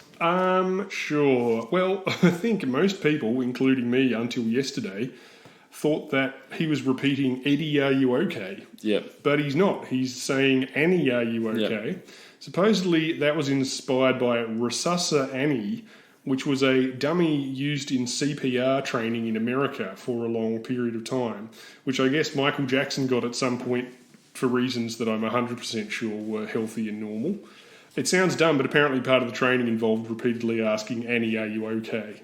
So, either that's what the internet claims, and as we know, the internet is never wrong or contains bullshit information. But, yeah, other than that, I mean, there's not many notes other than perhaps that the song should be called Extremely Shit Criminal, because it's about a guy who tries to sneak up to a house, gets immediately seen before he's inside, smashes a window in a crescendo of noise, leaves bloodstains on the carpet, which must be his own. I'm assuming he's cut himself to fuck on broken glass, then goes straight to the bedroom where the person's asleep and kills them. Yeah. So, that's really smooth. I'm sure his DVD player at Cash Converters was worth the murder charge he got. Look, I have a feeling that CSI Miami might have been able to solve that one, Tom. I'm not quite sure how that sort of works out. But you sort of get to verse 3 and you're like, oh, I thought he was going to do something. Like there was going to be some, he's... like even for a hitman, that's fucking terrible. Yeah, pretty bad. Absolutely awful. Just really, really bad. But look, what I will say is that, while we have sort of shat on Michael Jackson in the past on this podcast for being a sexual predator, what I will say is that the actual original video clip for this, he's flipping the coin into the jukebox. Yes. He's wearing the white suit. He's doing the lean as well as dance moves. It is very good. It's amazing. It still holds up these days. It's also the centrepiece of the film Moonwalker. Does that hold up as well as the video? I think the Sega Master System game Moonwalker certainly holds up. It certainly does. I think in that game you hunt children from their hiding places and rescue them from Joe Pesci, who I believe was trying to get kids addicted to drugs, which of course would have been a fate far worse than anything that could have happened to you after you were rescued by Michael Jackson. Look, I've not seen Moonwalker Jesus, for a long time. Oh, no. I think it might be worth a revisit, though. It sounds like it might be the sort of weirdest shit ever. I mean, Michael Jackson as the Scarecrow in the Wiz is some of the creepiest shit laid to tape. So I don't really know whether I can barely remember it, but from what I've heard, it was something along the lines of Michael Jackson, people trying to write a film based around the themes that Michael Jackson liked, and then every few days he would ring them up at 4 a.m. from watching something on television in the middle of the night and say, I want this in the film. Yeah. So it's got like an animated segment because he wanted to be the Roadrunner in a bit, and then he'd watch Transformers and he'd go, I want to turn into a robot, and they'd go, oh, fucking hell. All right, and I want to save children, and then it just, so yeah. I should revisit this because it sounds like it might be the worst film of all time. It does sound entertainingly terrible. I think I'll check and see if it's on Netflix because it also seems like the kind of thing that might benefit actually having half decent sound and no doubt. and visuals as opposed to a shitty old VHS, which is where I would have watched it originally. Probably taped off Southern Cross with Warren Von the one Bieber use of the word ads. shit edited out. Exactly. So look, that's the end. That's it this week. That's all the hits. Thank you. Look, peak at number 2, Tom. I'm going to just go through I'm Like a Bird by Nelly Furtado. Oh, jeez. My kids like to sing I'm Like a Turd. I like to flush away. I can't blame them. No, exactly. Frankly. So, Whole Again by Atomic Kitten. I like to sing Hold Again. Don't Stop Moving by S Club 7, one of my favourites. Fucking fantastic. Miss Jackson by Outkast. How You Remind Me by Nickelback. See, now that's the start of the post grunge era. And Strawberry Kisses by Nikki Webster, which is pretty good. Peaking at number 3, Betty Davis Eyes by Gwyneth Paltrow. Fucking hell. Jesus Christ. I assume that was from the Duets video clip. I don't really know. Another decent song that does not deserve that treatment. Purple Pills by D12. So another sort of Eminem's side hustle getting up there. That was a catchy song. I'm Real by Jennifer Lopez, proving once again how real she was. She's just Jenny from the she's block. very man. real. And then other hits include one of my favourites of all time, Tom, Butterfly by Crazy Town at number 4. Oh, yes, they were another sort of Sublime style guitar, Come my lady, come my lady. drum track band, yeah.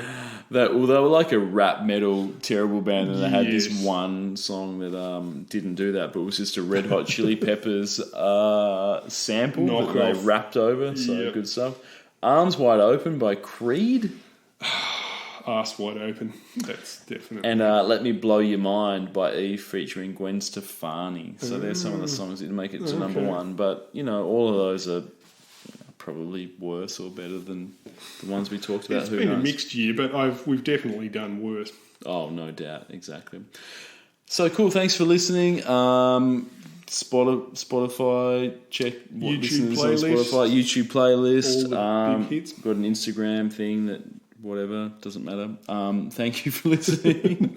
And we'll see you next week for 2002. See you later.